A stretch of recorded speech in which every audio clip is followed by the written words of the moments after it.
Hello everyone. सो आज हम discuss करेंगे CBSE board paper 2022 mathematics set 1। तो very first question we have a bag contain 3 red 4 white balls.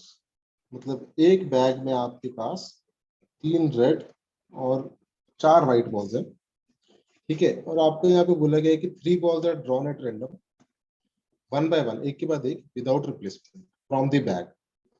If the first ball drawn is red in color, अगर first ball जो है निकल के और वो रेड इन कलर है, then find probability that remaining 2 balls drawn are also red in color। तो बहुत ही आसान केस। देखो ये केस है कंडीशनल प्रोबेबिलिटी का। सबसे पहले तो यहाँ पे आप इवेंट लेट कर लो, let E be the event getting a red ball, ठीक है, गेटिंग अ रेड बॉल। देखना जरा बड़े आराम से पता चल जाएगा क्या की सही। देखो एक बॉल ऑलरेडी निकल चुकी है और वो रेड इन कलर है। इसके बाद 2 बॉल्स निकालनी है one by one without replacement, और उनकी प्रोबेबिलिटी चेक करनी है कि वो रेड हो, ठीक है। प्रोबेबिलिटी देखनी है रेड बॉल की, दोनों की दोनों रेड। तो देखो नाउ जो सेकंड बॉल निकलेगी उसकी वो कैसे निकलेगी, that is probability of E oblique E. E oblique E का मतलब ये बना कि probability of getting a red ball when a red ball has already been drawn. एक रेड बॉल निकल चुकी है, number of red balls left that is 2, and total number of balls left that is पहले 7 थी, अब कितनी रह जाएंगी 6। तो probability of getting a red ball is when a red ball has already been drawn that is 2/6, ठीक है। ये फर्स्ट पार्ट आ गया। Now also probability of getting a red ball when 2 red balls are already been drawn. Conditional लगी ना, condition लगी यहाँ पे कि 2 रेड निकल गई, तीसरी रेड कैसे निकलेगी। देखो probability of getting red ball when 2 red ball has already been drawn. अब आपके पास नंबर ऑफ रेड बॉल्स आएगी 1, और टोटल जो बॉल्स रह चुकी है अब वो आएंगी 5। अब जो रिक्वायर्ड प्रोबेबिलिटी है आपके पास, वो आएगी इन दोनों का product, that is by theorem of multiplication. वो आ जाएगी probability of E oblique E multiplied by probability of E oblique E, that is 2/6 into 1/3, ठीक है। और वो केस बनेगा आपके पास 1/50। सो ये फर्स्ट वाले क्वेश्चन का आंसर है। होपफुली ये सबको क्लियर होगा। Second question, a coin is tossed twice, the following table shows the probability distribution of number of tails, ठीक है जी। नंबर ऑफ टेल्स, देखो सिंपल सी बात है, जब कॉइन को आप 2 बारी फेंकेंगे तो जो x है दैट इज रैंडम वेरिएबल, वो वैल्यू लेगा 0 1 और 2 किसकी, number of tails according to question. आपको बोला find the value of k। तो सॉल्यूशन में सबसे पहले तो a, find value of k। We know that probability distribution table में summation p of x, total probability का जो सम आता है वो आता है आपके पास 1। तो देखो ये आएगा आपके पास 1। यहाँ से k की वैल्यू इजीली आप निकाल सकते हैं, जो कि first part that is 16k is equals to 1, और k की वैल्यू आ जाएगी 1/16, ठीक है। तो ये तो आ गया वेरी फर्स्ट पार्ट, ठीक है। और यहाँ पे आप रीजन दे सकते हैं कि sum of probabilities is 1। Second part, if the coin tossed biased और अनबायस्ड। अब आपको यहाँ पे ये बताना है जो कॉइन टॉस किया था वो बायस्ड है या वो अनबायस्ड है। देख लेते हैं, चेक कर लेते हैं। देखो हम इजीली चेक कर सकते हैं कॉइन को कि वो बायस्ड है कि अनबायस्ड, बड़े आराम से चेक कर सकते हैं। देखो यहाँ से probability of x is equals to 1 निकाल लो। Probability of x is equals to 1 का मतलब ये हुआ कि जब 2 कॉइन थ्रो किए थे आपने या टॉस किए थे, तो उसमें से एक टेल हो, ठीक है जी। साइड पे लिख लेते हैं, सैंपल स्पेस लिख लेते हैं जरा 2 कॉइन्स की। वो आती है head head, head tail, tail head and tail tail, ऐसी आती है सैंपल स्पेस। अब उसमें से x इज इक्वल्स टू 1 की जो प्रोबेबिलिटी आएगी लॉजिकली, वो आनी चाहिए 1 टेल के लिए। तो 1 टेल वाले केस होंगे आपके पास एक ht और एक th, उसकी प्रोबेबिलिटी आ जानी चाहिए आपके पास 2/4, दैट इज हाफ। तो अगर p of x is equals to 1 half आ रहा है, तब तक कॉइन है आपके पास अनबाइस्ड। अगर हाफ नहीं आ रहा, देन इट मींस कि जो कॉइन है उसके साथ छेड़छाड़ कर रखी है, ऑल्टरेशन कर रखी है, दैट इज बाइस्ड। ठीक है जी। तो probability of x equal to 1 देख लेते हैं। Probability of x equal to 1 है आपके पास, दैट इज 6 टाइम्स के, एक वैल्यू आपको पता है 1/16। इसको सॉल्व करने पे डेफिनेटली हाफ तो नहीं आ रहा, ठीक है। ये आएगा आपके पास कुछ 2 3 6 2 8 16, that is 3/8, which is not equals to half, which implies coin is unbiased। और जस्टिफिकेशन में आप ये प्रोवाइड कर सकते हैं, यहाँ ये जस्टिफिकेशन में ही आ गया आपके पास। तो ये था आपके पास सेकंड क्वेश्चन, होपफुली ये भी सबको क्लियर होगा। थर्ड क्वेश्चन है हमारे पास इसी पेपर का, foot of perpendicular drawn from this point, the foot of perpendicular drawn from this point on a plane is this। ठीक है जी, कोई प्लेन आपको यहाँ पे दे रखा है, फिगर बना लेते हैं जरूर उसकी, और किसी एक point say that is 2 -2 -1 3 -3 sorry, से फुट ऑफ परपेंडिकुलर बन रहा है इसके ऊपर, और फुट ऑफ परपेंडिकुलर आपको पता है that is 1 -3। We have to find equation of plane. देखो इक्वेशन ऑफ प्लेन बड़े आराम से निकल जाएगा यहाँ से। Let's say this is point A, this is point B, and अगर ये फुट ऑफ परपेंडिकुलर है, इट मींस ये AB is a perpendicular, it means AB will act as normal to the plane. और DR AB आप यहीं पे लिख सकते हो, जो इसके DR आएंगे वो क्या आ जाएंगे, दैट इज B - A कर लो, वो आएगा आपके पास this minus this that is 3, this minus this that is -2, and this minus this that is 6। ऐसे कुछ करके आपके पास DR आ जाएगा। आपको बोला गया इसकी इक्वेशन बताएं। वेरी सिंपल, हम इसको बड़े आराम से चेक कर सकते हैं। This is equation of plane passing from a point perpendicular to given direction। Equation of a plane passing from point कौन सा आ गया, point आ गया B, and perpendicular to given direction, that is directly Cartesian form आप लिख सकते हैं, x - x1 into A, y - y1 into B, and set में इधर k, z - z1 into C is equals to 0। ठीक है जी, जहां पे ABC क्या है, ABC है DR of normal to the plane, और x1 y1 z1 क्या है, वो वाला पॉइंट जहां से प्लेन पास कर रहा है। तो आप इजीली यहाँ पे पॉइंट पुट करके DR लगा के इसकी इक्वेशन फाइंड कर सकते हैं। तो इसकी इक्वेशन क्या आ जाएगी देखते हैं जरा, that is x - 1 into A, ये बोला जा रहा है 3 को, y -3 into -2, z -3 into 6 is equal to 0। तो यहां से आप इजीली इक्वेशन निकाल सकते हो, that is 3x - 2y plus 6z और -3 -6 -18 इज इक्वल टू 0। मतलब 3x - 2y plus 6z is equal to 27। So this is Cartesian form of equation of plane passing from a point perpendicular to given direction। ये तो इसकी Cartesian form आ गई। Vector form अगर लिखनी है तो vector form आ जाएगी r डॉट n, n की जगह तो लिखेंगे आप 3i - 2j plus 6k is equals to d, r dot n is equals to d। तो ये केस था आपके पास, होपफुली ये भी सबको क्लियर होगा। ठीक है जी। Now fourth question is, if A cross B magnitude square plus A dot B magnitude square is equals to 400 and magnitude B is 5, then find value of magnitude of A।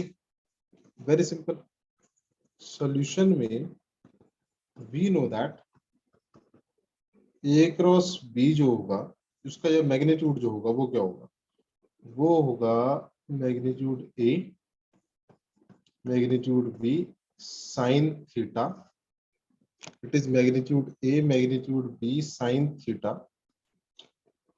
ठीक है। Also जो A dot B का magnitude होगा वो होगा magnitude A magnitude B cos theta, उसको आप apply कर दो यहाँ पे, ठीक है जी, उसको अप्लाई कर दो आप 1 में, यूज अबव रिजल्ट इन 1, तो ये बन जाएगा magnitude a magnitude b sine theta का whole square, magnitude a magnitude b cos theta का होल स्क्वायर, किसके इक्वल आ रही है, 400 के इक्वल आ रहा है। अगले स्टेप में ये बनेगा magnitude A square magnitude B square sine square theta magnitude A square magnitude B square cos square theta is equals to 400।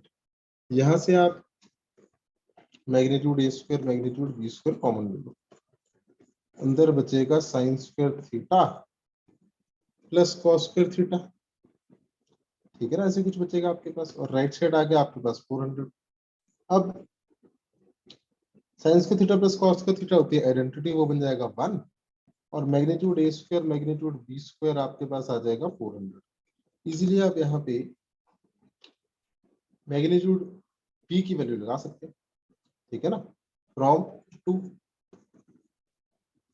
To ये बन जाएगा मैग्नीट्यूड ए स्क्वायर 5 का स्क्वायर इज इक्वल टू 400, और आप इसको सिंप्लीफाई कर लें फटाफट से,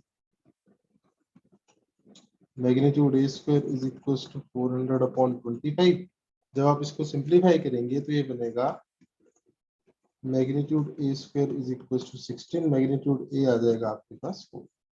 सो this is the required answer. Hopefully ये भी सबको समझ आया होगा। नेक्स्ट क्वेश्चन, अगला इसी का पार्ट है और में, find all the possible vectors of magnitude 5√3 which are equally inclined to the coordinate axis। तो देखते हैं जरा, सबसे पहले तो आपको यहाँ पे ऑलरेडी दे रखा है कि equally inclined to coordinate axis, मतलब जो एंगल बन रहा है with positive direction of x axis y axis and z axis वो सेम है पर्टिकुलर उस वेक्टर का या उन वेक्टर्स का। तो according to condition direction angles are same, ठीक है, if direction angles are same then direction cosines are also equal, cos alpha is equals to cos beta is equals to cos gamma। और हमें बताया है कि कोई भी unit vector, I said unit vector, कोई भी यूनिट वेक्टर उसकी जो जनरल फॉर्म होती है वो होती है any unit vector can be represented as li plus mj plus nk, या फिर cos alpha i cap cos beta j cap cos gamma k cap, ठीक है जी, हम उसको ऐसे रिप्रेजेंट कर सकते हैं। और हमारे को ये पता है कि cos alpha is equal to cos beta is equal to cos gamma, या इस केस में तो यहाँ पे एक रिलेशनशिप भी होता है हमारे पास, that is cos square alpha plus cos square beta plus cos square gamma is equal to 1। और क्योंकि ये आपस में इक्वल है तो आप directly cos square alpha plus cos square alpha plus cos square alpha is equal to 1 कर सकते हो, that is 3 cos square alpha is equal to 1। और फर्दर यहाँ से जो cos अल्फा आपके पास आएगा वो आ जाएगा plus minus 1 upon √3 after simplification, that is plus minus 1 upon √3, ये आएगा cos alpha which is equals to cos beta further equals to cos gamma, that is cos alpha is equals to cos beta is equals to cos gamma is equals to 1 upon √3 with plus minus। तो ये basically unit vector के scalar components आ गए आपके पास, ठीक है, या फिर डीसीज भी कह सकते हैं आप इसको। लेकिन आपको उसने बोला था कि सारे के सारे possible vectors of magnitude 5√3 which are equally inclined to the coordinate axis। तो नाउ पहले तो हम मेंशन करेंगे कि unit vector equally inclined to coordinate axis, equally inclined to coordinate axis, वो आपके पास आ जाएगा प्लस माइनस 1 अपॉन √3 आई कैप प्लस माइनस 1/√3 जे कैप प्लस माइनस 1/√3 के कैप, लेकिन उसकी रिक्वायरमेंट थी 5√3 यूनिट के मैग्नीट्यूड। नाउ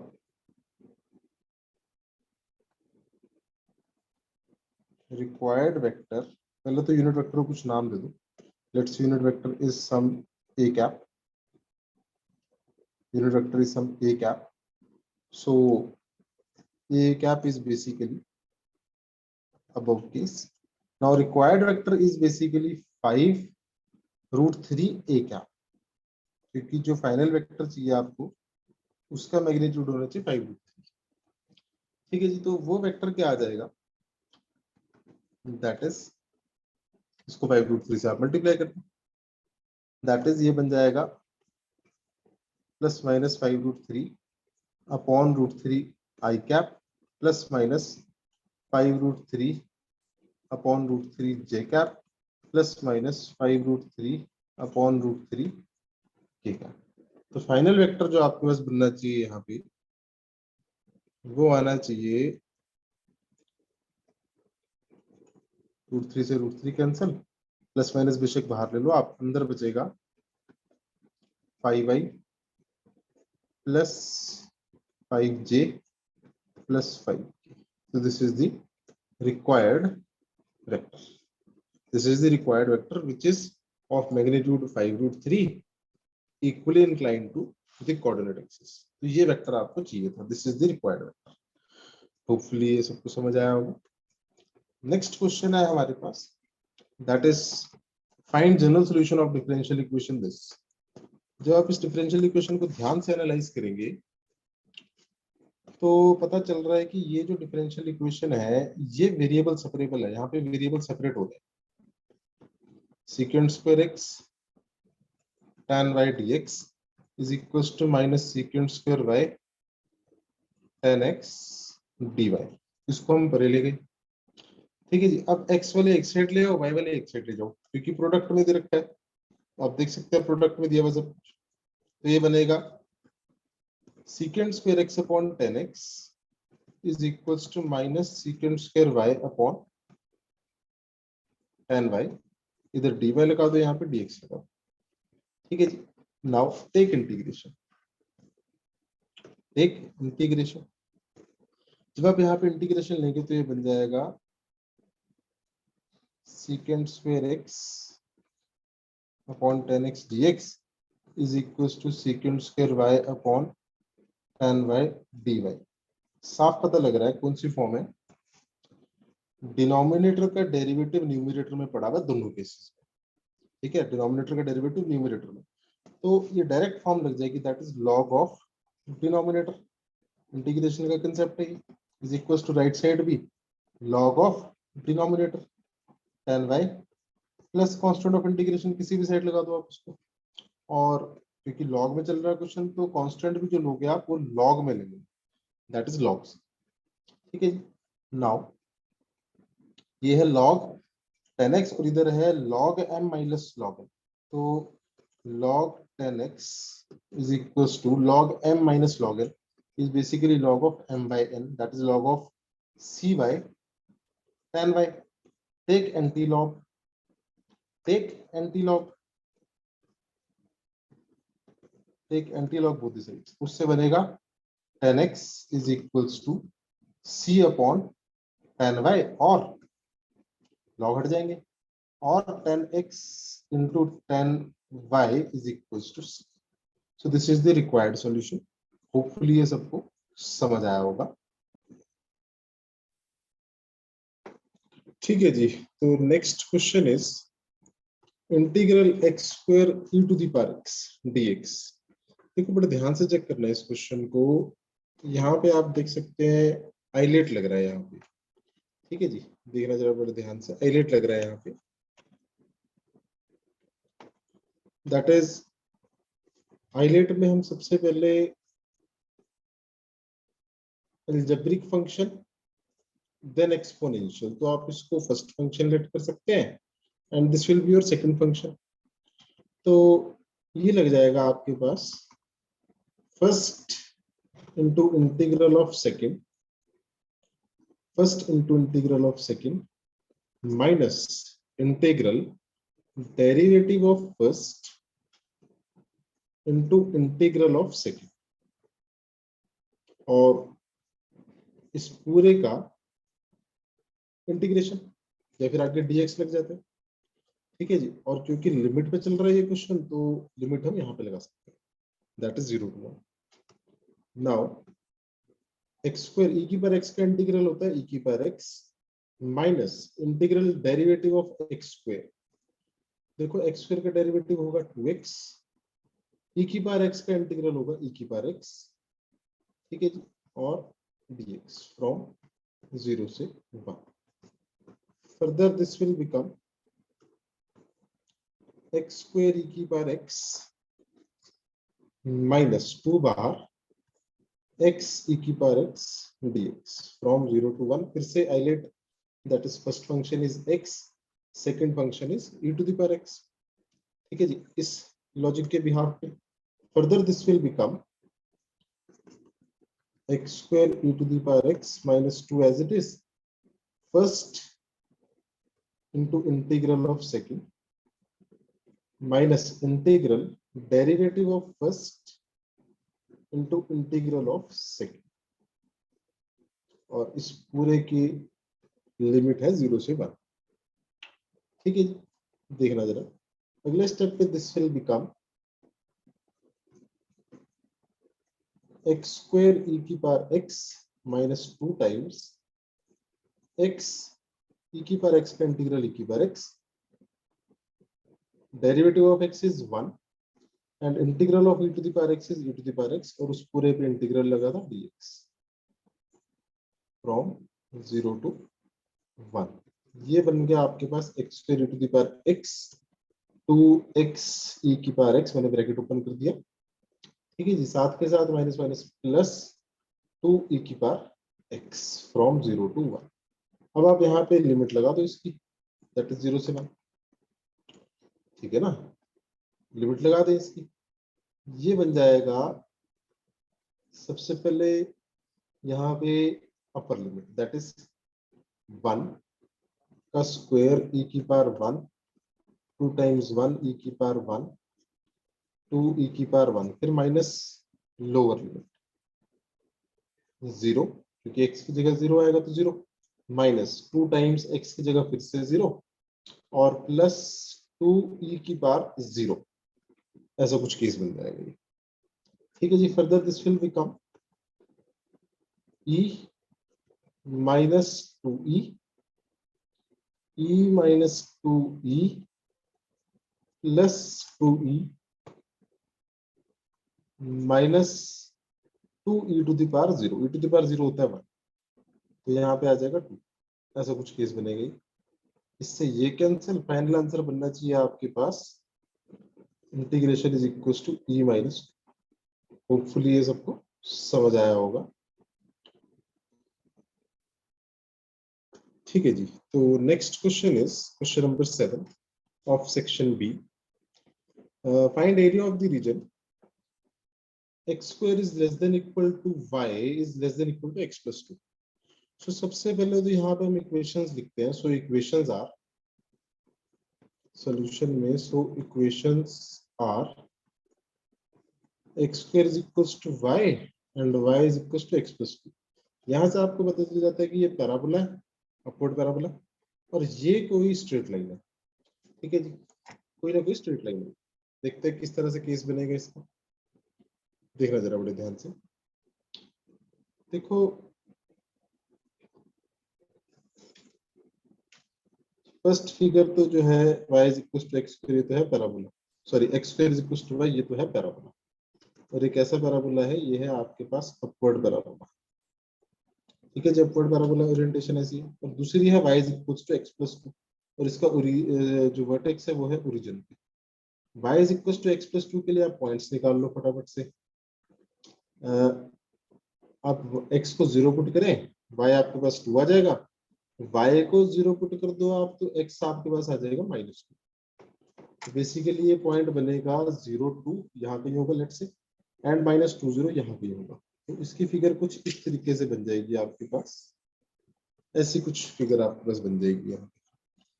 ठीक है जी, अब आपको बोला गया है कि फाइंड एरिया यूजिंग इंटीग्रेशन। ठीक है जी, तो देखते हैं। देखो इनइक्वालिटी, आपको ये चेक करना है कि एरिया कौन सा होगा, एरिया बाउंडेशन। ठीक है जी, तो एरिया बाउंडेशन कैसे चेक की जाएगी, जैसे x square is less than equal to y, आपके पास कोई एक कर्व है यहाँ पे। ठीक है जी, कोई एक कर्व है, उस x square is equal to Y.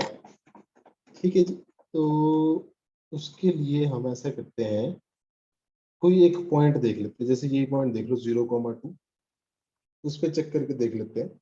0,2 अगर ये सेटिस्फाई होगा तो इसका बाउंडेशन होगा टुवर्ड्स दिस पॉइंट, और अगर ये सेटिस्फाई नहीं करेगा 0,2 इसको, इनइक्वालिटी को, तो जो इसका एरिया बाउंडेशन होगा वो होगा अवे फ्रॉम दिस पॉइंट। ठीक है जी, वेरी सिंपल। तो जब आप 0,2 पे चेक करते हैं, एट 0,2 ये बन जाएगा x की जगह 0, y की जगह 2, तो 2 इज greater than equals to 0, which is true, which implies parabola का जो बाउंडेशन है वो होगा ऊपर की तरफ, ऐसा कुछ टुवर्ड्स दिस पॉइंट। ठीक है जी, और जो लाइन है आपके पास, लाइन इनइक्वालिटी में आप देखिए तो y is less than equal to 2, y is less than equal to x plus 2, तो उसको भी आप ऐसा करो, किसी पॉइंट पे देख लो। 0,2 पे मत चेक करना, क्योंकि 0,2 वो ऑलरेडी लाइन पे लाई कर रहा है। आप डायरेक्टली चेक करो उसको 0,0 पे। 0,0 इस पे लाई नहीं कर रहा, तो जब आप 0,0 पुट करोगे यहाँ पे, at 0,0 we are checking for this inequality, so ये बन जाएगा 0 is less than equal to 2, which is again true. तो अब जो लाइन का बाउंडेशन होगा वो होगा टुवर्ड्स ओरिजिन। तो बेसिकली जो एरिया आ जाएगा, एरिया बाउंडेशन आएगा, जो कॉमन एरिया आएगा या जो रिक्वायर्ड एरिया आएगा वो ये वाला एरिया आ जाएगा।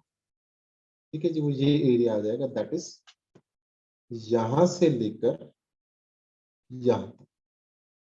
तो इस एरिया को कैसे हम कैलकुलेट करेंगे, वेरी इजी। सबसे पहले तो ये पॉइंट्स चाहिए आपको, पॉइंट ए और पॉइंट बी। अगर तो आप एक्स एक्सिस पे बाउंड कर रहे हो तो डायरेक्टली आपको एक्स एक्सिस के कोऑर्डिनेट्स चाहिए। ठीक है ना, अगर तो, और वैसे देखा जाए तो एक्स एक्सिस पे बाउंड होना चाहिए ये एरिया। आप इसको मान लो एक्स एक्सिस पे देख रहे हो आप इसको। ठीक है जी, तो ये कैसे निकलेगा पॉइंट, ये सबसे पहले तो आप सॉल्व करें फर्स्ट और second for points A and B, solve 1 and 2। और ये बहुत ही सिंपल है। ये वाला पार्ट आपको बताता है कि एरिया कौन सा होगा, और आपको लिमिट प्रोवाइड करेगा ए और बी, या फिर डायरेक्टली एक्स एक्सिस के कोऑर्डिनेट्स। ठीक है जी, कैसे देखते हैं जरा। देखो x square equal to y apply कर दो यहाँ पे, या वाई की जगह एक्स स्क्वायर अप्लाई कर दो, तो ये बन जाएगा x square equal to x plus 2। इससे बेनिफिट क्या होगा, डायरेक्टली एक्स के कोऑर्डिनेट्स आ जाएंगे, और आपको वही चाहिए मेनली। ठीक है जी, देख लेते हैं। X square minus x minus 2 is equal to 0, solve करेंगे इसको थोड़ा, तो ये बनना चाहिए, मिडिल टर्म लगा सकते हैं आप, -2x plus x minus 2 is equal to 0। पहले दो में से x कॉमन, अंदर बचेगा x माइनस 2, अगले दो में से 1 कॉमन, अंदर बचेगा x माइनस 2। तो x की वैल्यू फैक्टर्स के बाद आपको मिल जाएगी easily, that is x is 2 and x is -1। तो बेसिकली देखा जाए तो x2 यहाँ पे होगा, और -1 x की वैल्यू यहाँ पे। ठीक है, मतलब ये पॉइंट आ जाएगा 2 0, ये पॉइंट आ जाएगा -1 0। वैसे ये दो पॉइंट्स ही सफिशिएंट है to find this required area. ठीक है, पर कोई बात नहीं, आप ये पॉइंट निकाल लें ए और बी। तो इसको आप x की जगह 2 और y की जगह 1, जब आप -1 जब आप 1 में लगाएंगे तो आपके पास y की वैल्यू आ जाएगी। यूज अबव रिजल्ट इन 1। तो y आपके पास बनेगा, जब आप x को 2 पुट करेंगे तो y आपके पास आ जाएगा 4, और जब आप x को -1 पुट करेंगे तो y आपके पास आ जाएगा 1। ये पॉइंट बनेगा 2,4, और ये पॉइंट बन जाएगा -1,1। फिलहाल जो रिक्वायर्ड एरिया है, रिक्वायर्ड एरिया साफ पता चल रहा है, फ्रॉम -1 यहाँ से लेकर यहाँ तक, from -1 to 2, area bounded by line minus curve. देखो लाइन का एरिया, लाइन का एरिया माइनस ये कर्व का एरिया। ठीक है जी, bounded by line minus curve, तो क्या एरिया निकलेगा देखते हैं जरा। इस फिगर को मैं नेक्स्ट पेज पे लेके चलता हूँ।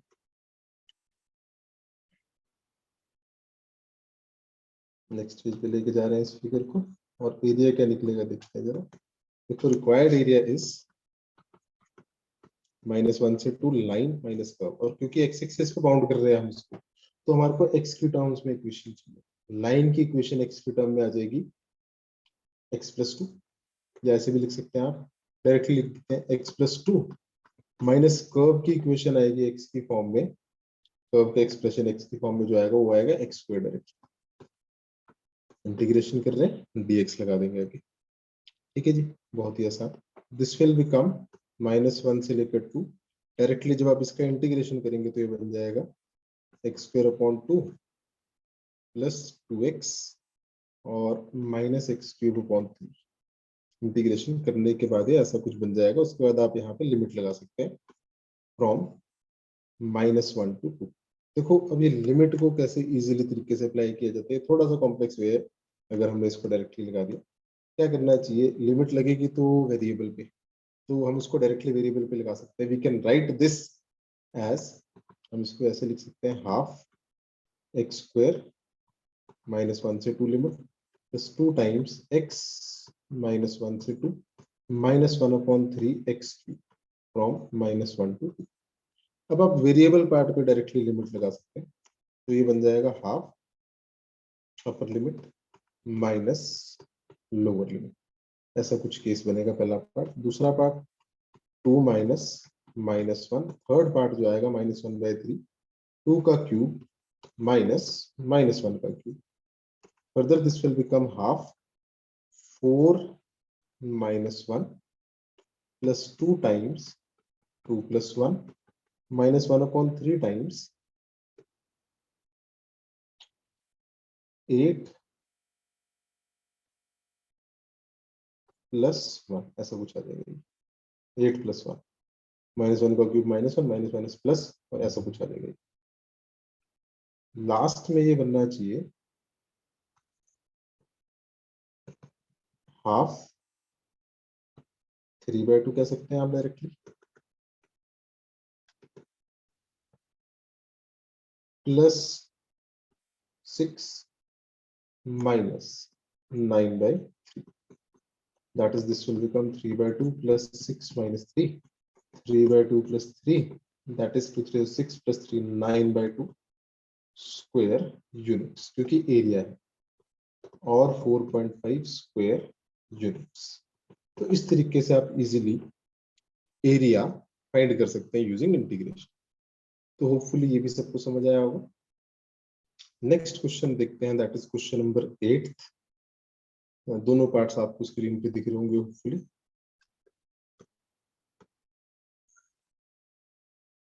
यहाँ पे कर देता हूँ मैं सेकंड पार्ट को, होपफुली विजिबल होगा सबको।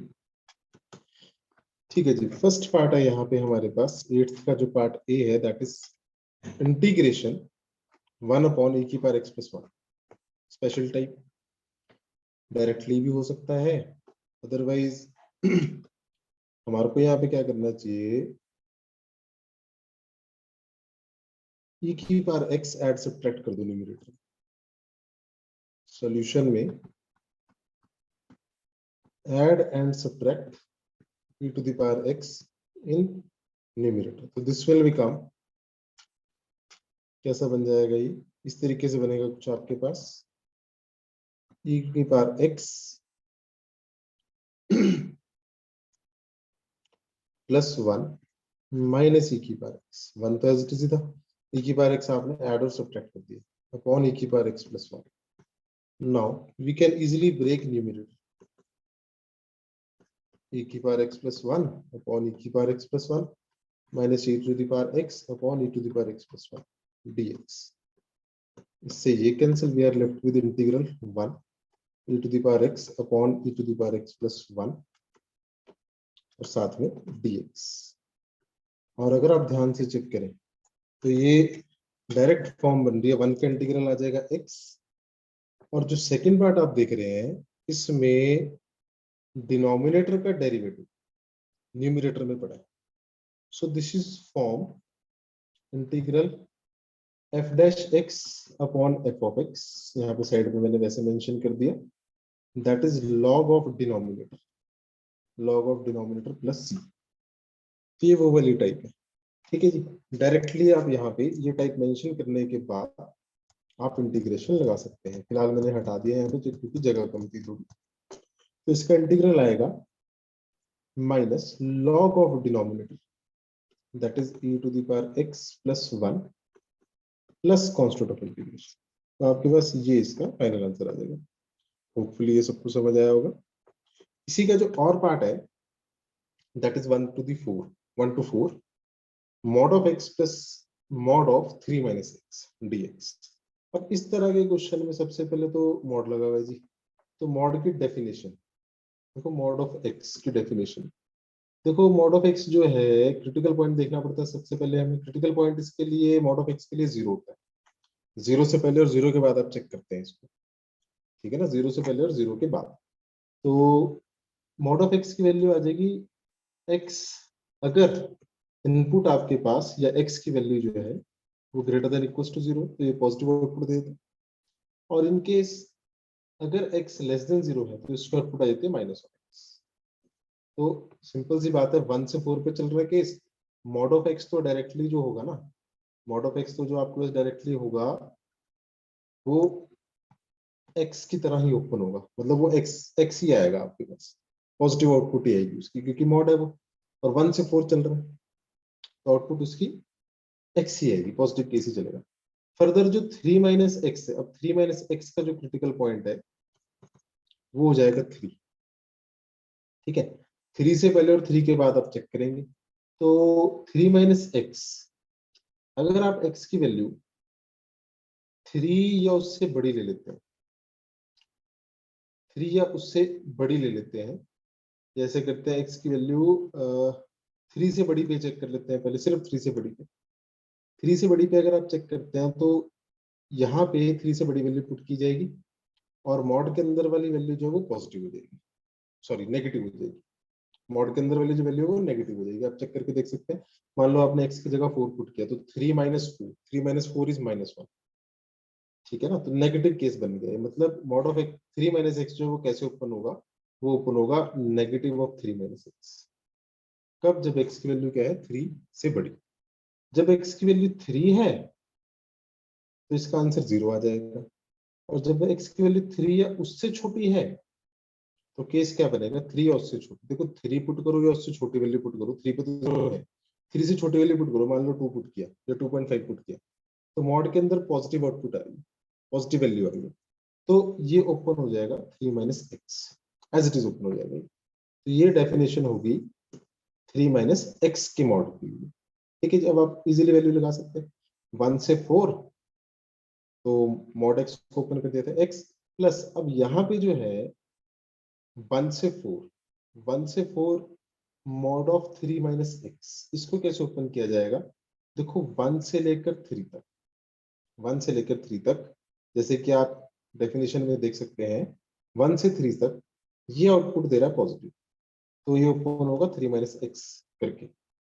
और उसके बाद 3 से लेकर 4 तक एक्स की वैल्यू जब 3 से बड़ी पुट करोगे तो मॉड आपको दे रहा है माइनस के साथ आउटपुट, मतलब नेगेटिव लग जाएगा उसका भी, तो ये बन जाएगा माइनस ऑफ 3 माइनस एक्स, ऐसा कुछ, ठीक है जी। अब ये सिंप्लीफाई हो चुका है, अब आप इसका इजीली इंटीग्रेशन कर सकते हैं। एक्स का इंटीग्रल होगा x square by 2, limit from 1 से 4। 3 माइनस एक्स का इंटीग्रल होगा 3x minus x square by 2, ठीक है जी। इसमें भी लिमिट हमने लगा दी फटाफट से 1 से 3, और उसके बाद यहाँ पे भी 1 से 3, थोड़ा सा स्पेस देके करते हैं। 1 से 3 और उसके बाद था हमारे पास negative sign x square by 2, 2 बाहर, 1 से 3, ऐसा कुछ करके केस बनना। फर्दर यहाँ पे अगला जो केस बनेगा वो बनना चाहिए हमारे पास प्लस माइनस माइनस 3x प्लस x square by 2, limit from 3 to 4, limit from 3 to 4। Normally आप पूरे पे भी लगा सकते हैं, पर अगर कैलकुलेशन थोड़ी लेंथी जा रही हो तो आप सिंगल सिंगल केस पे भी लगा सकते हैं। तो दिस विल बिकम, क्योंकि बेसिकली लिमिट जब लिखते हैं वेरिएबल पे लिखते हैं, ठीक है जी। तो ये क्या बन जाएगा, इसको नेक्स्ट पेज पे लेके चलते हैं।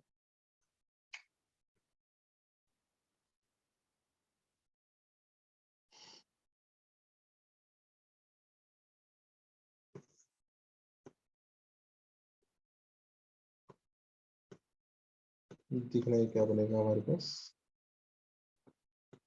देखिए बन जाएगा हाफ बाहर और 4 का स्क्वायर 16 माइनस लोअर लिमिट 1 का स्क्वायर 1 प्लस 3 बाहर 3 माइनस 1 माइनस हाफ बाहर 3 का स्क्वायर 9 माइनस 1 का स्क्वायर 1 माइनस 3 बाहर 4 minus 3 upper minus lower plus 1 by 2 बाहर 16 माइनस 9। तो आप इसको इजीली सॉल्व करके आंसर आप इसका निकाल सकते हैं जो भी है। दैट इज ये बन जाएगा 15/2 plus 6 minus 8/2 minus 3 times 1 that is 3 only plus half times 7। ये बनेगा 15/2 माइनस 4 माइनस 3 प्लस 7/2। तो आप इसको सिंप्लीफाई कर सकते हैं। 15/2 प्लस 7/2 22/2 और ये बन जाएगा आपके पास -1 दैट इज 11 माइनस 1 10। ठीक है जी, इसका फाइनल आंसर आएगा 10। तो होपफुली ये भी आपको सबको समझ आया होगा। अगर ऑप्शन में है तो मैं इसको प्रेफर करता कि ज्यादा इजी। ठीक है जी। ऑल्दो ये भी काफी इजी है, इसमें ऐसा कुछ कोई प्रॉब्लम नहीं है। आपको लिमिट अप्लाई करनी आनी चाहिए। लिमिट अप्लाई अगर आपने ठीक कर रखी है तो आपका आंसर ठीक आ जाएगा, ऐसा कुछ कोई दिक्कत नहीं आती। Next question, question number 9, that is vector का क्वेश्चन है। If ABC are mutually perpendicular vectors of equal magnitude, then prove that 2A plus B plus 2C is equally inclined to both A and C. Also find angle between A and 2A plus B plus 2C. तो बहुत ही आसान। Solution में solution कह लो, proof कह लो, जैसे मर्जी आप इसको एलैबोरेट कर सकते हैं अकॉर्डिंग टू कंडीशन। आपको यहाँ पे गिवन था कि a B c are mutually perpendicular vectors, मतलब a is perpendicular to b is perpendicular to c. और ऑल्सो आपको ये भी प्रोवाइडेड था यहाँ पे कि they are equally inclined, they are of equal magnitude. Also magnitude A is equals to magnitude B is equals to magnitude C, ऐसा आपको प्रोवाइडेड था। ठीक है जी। एंड अगर हमें ये गिवन है तो हमें एक चीज यहाँ पे समझ लेनी चाहिए कि A डॉट बी 0 होगा क्योंकि परपेंडिकुलर B डॉट सी भी 0 होगा एंड C डॉट A भी 0 हो जाएगा। ठीक है जी। Now prove that this is equivalent inclined to both A and C। तो सबसे पहले तो यहाँ पे आप लेट कर लो कि ये वेक्टर z है, मान लेते हैं इसको z। Let z vector is 2a plus b plus 2c and let angle between z and a vector be some theta. दो वेक्टर्स के बीच का एंगल कैसे निकलता है? We know that theta is equals to cos inverse of dot a upon magnitude z। Magnitude इस तरीके से आप इजीली वेक्टर्स के बीच का एंगल निकाल सकते हैं। ठीक है जी। तो theta is equals to cos inverse z की जगह आप लिखेंगे 2a plus b plus 2c का डॉट ए के साथ, इसका डॉट ए के साथ डिवाइडेड बाय z का मैग्नीट्यूड और a का magnitude 2a plus b plus 2c का मैग्नीट्यूड और a का मैग्नीट्यूड, मैग्नीट्यूड ऑफ a। ऐसा कुछ। ठीक है जी। अब देखो सिंपल सी बात है, इसका डॉट जब आप ले रहे हैं यहाँ पे न्यूमरेटर में, तो ये बनना चाहिए आपके पास 2a का डॉट a के साथ, दैट इज 2 मैग्नीट्यूड a का स्क्वायर। b का डॉट a के साथ वो 0 हो जाएगा। 2c का डॉट a के साथ, क्योंकि c डॉट a भी 0 था तो वो भी 0 हो जाएगा। तो हमारे पास सिर्फ ये बचे, दैट इज 2 मैग्नीट्यूड a का स्क्वायर, 2 मैग्नीट्यूड a का स्क्वायर। और डिनोमिनेटर में आपके पास है 2a plus b plus 2c into magnitude, ऐसा कुछ है आपके पास। हम यहाँ पे एक चीज काम और कर लेते हैं कि इनिशियली जब हमने गिवन में मेंशन किया था कि ये तीनों मैग्नीट्यूड्स इक्वल है, तो इसको हम सम लैम्डा ले लेते हैं, थोड़ा इजी हो जाएगा क्वेश्चन। तो from here theta will become cos inverse of, एक ए से ये वाला ए भी कैंसिल कर दो, हमारे पास बचेगा एक मैग्नीट्यूड ए स्क्वायर से डिनोमिनेटर में मैग्नीट्यूड ए बचा था उसको हमने कैंसिल कर दिया। हमारे पास बचेगा 2 lambda divided by 2a plus b plus 2c magnitude, सिर्फ ये बचेगा हमारे पास cos इनवर्स में। तो ये आ गया angle between z and e। एक पार्ट आपने फाइंड कर लिया। Second part, now find angle between z and c। तो उसको भी सपोज कर लेते हैं और अकॉर्डिंगली उसको फाइंड करते हैं।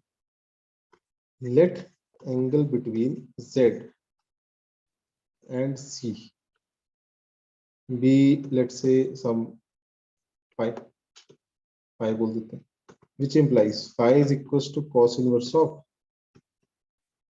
z dot c upon magnitude z magnitude c। ठीक है ना। तो phi क्या बन जाएगा आपके पास, cos इनवर्स ऑफ z की जगह आप लिखेंगे यहाँ पे, z की जगह हमारे पास वही चीज आ जाएगी, that is 2a plus b plus 2c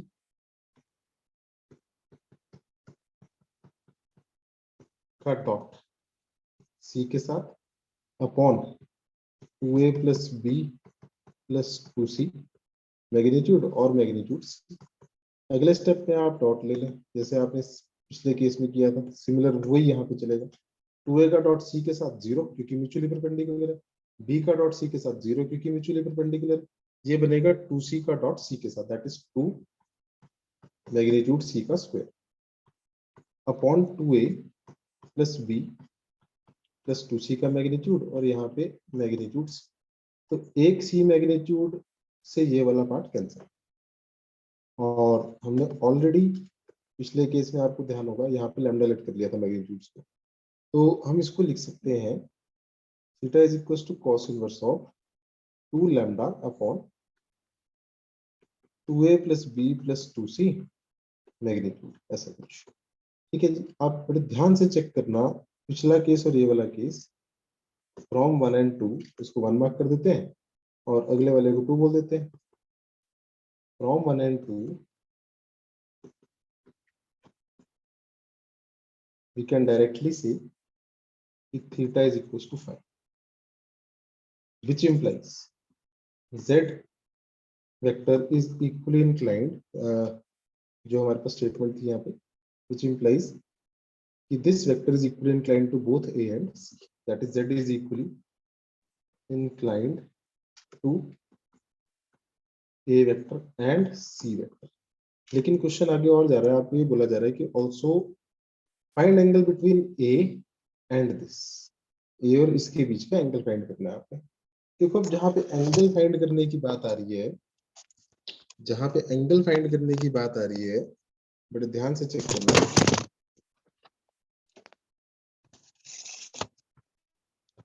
जहाँ पे आपके पास एंगल फाइंड करने की बात आ रही है, वो वाला जो केस बन रहा है हमारे पास,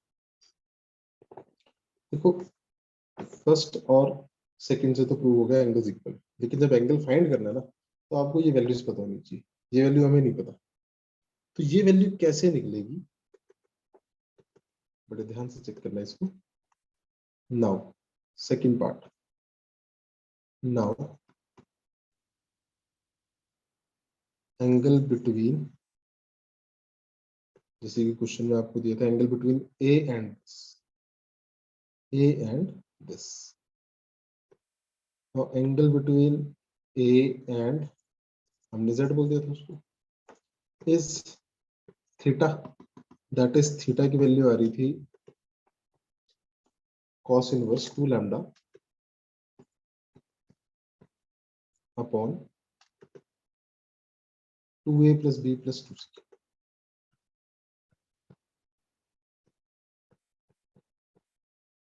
का मैग्नीट्यूड। तो ये चीज अगर हमें पता चल जाए, अगर डिनोमिनेटर वाला पार्ट पता चल जाए, तो आप इजीली कांस्टेंट वैल्यू निकाल सकते हैं थीटा की। तो वो कैसे निकलेगा देखना जरा।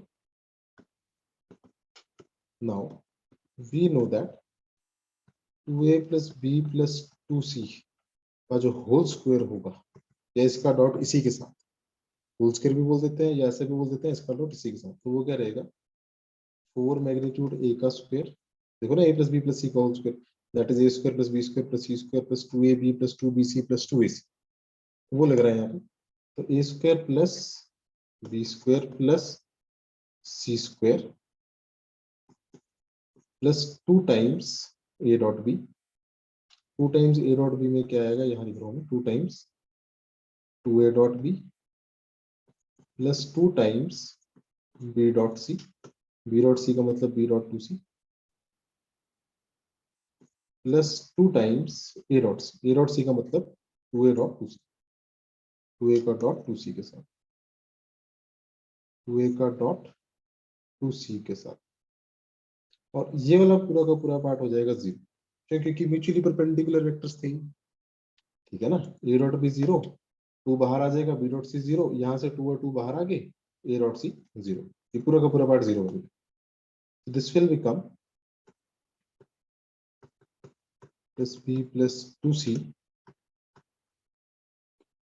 का square is equal to 4 lambda square, यहाँ पे लैम्डा स्क्वायर, देखिए हमने लैम्डा सपोज कर रहा था, मैग्नीट्यूड सपोज करके रखा था, और 4 लैम्डा का स्क्वायर, तो ये बन जाएगा 2a plus 2b, 2a plus b plus 2c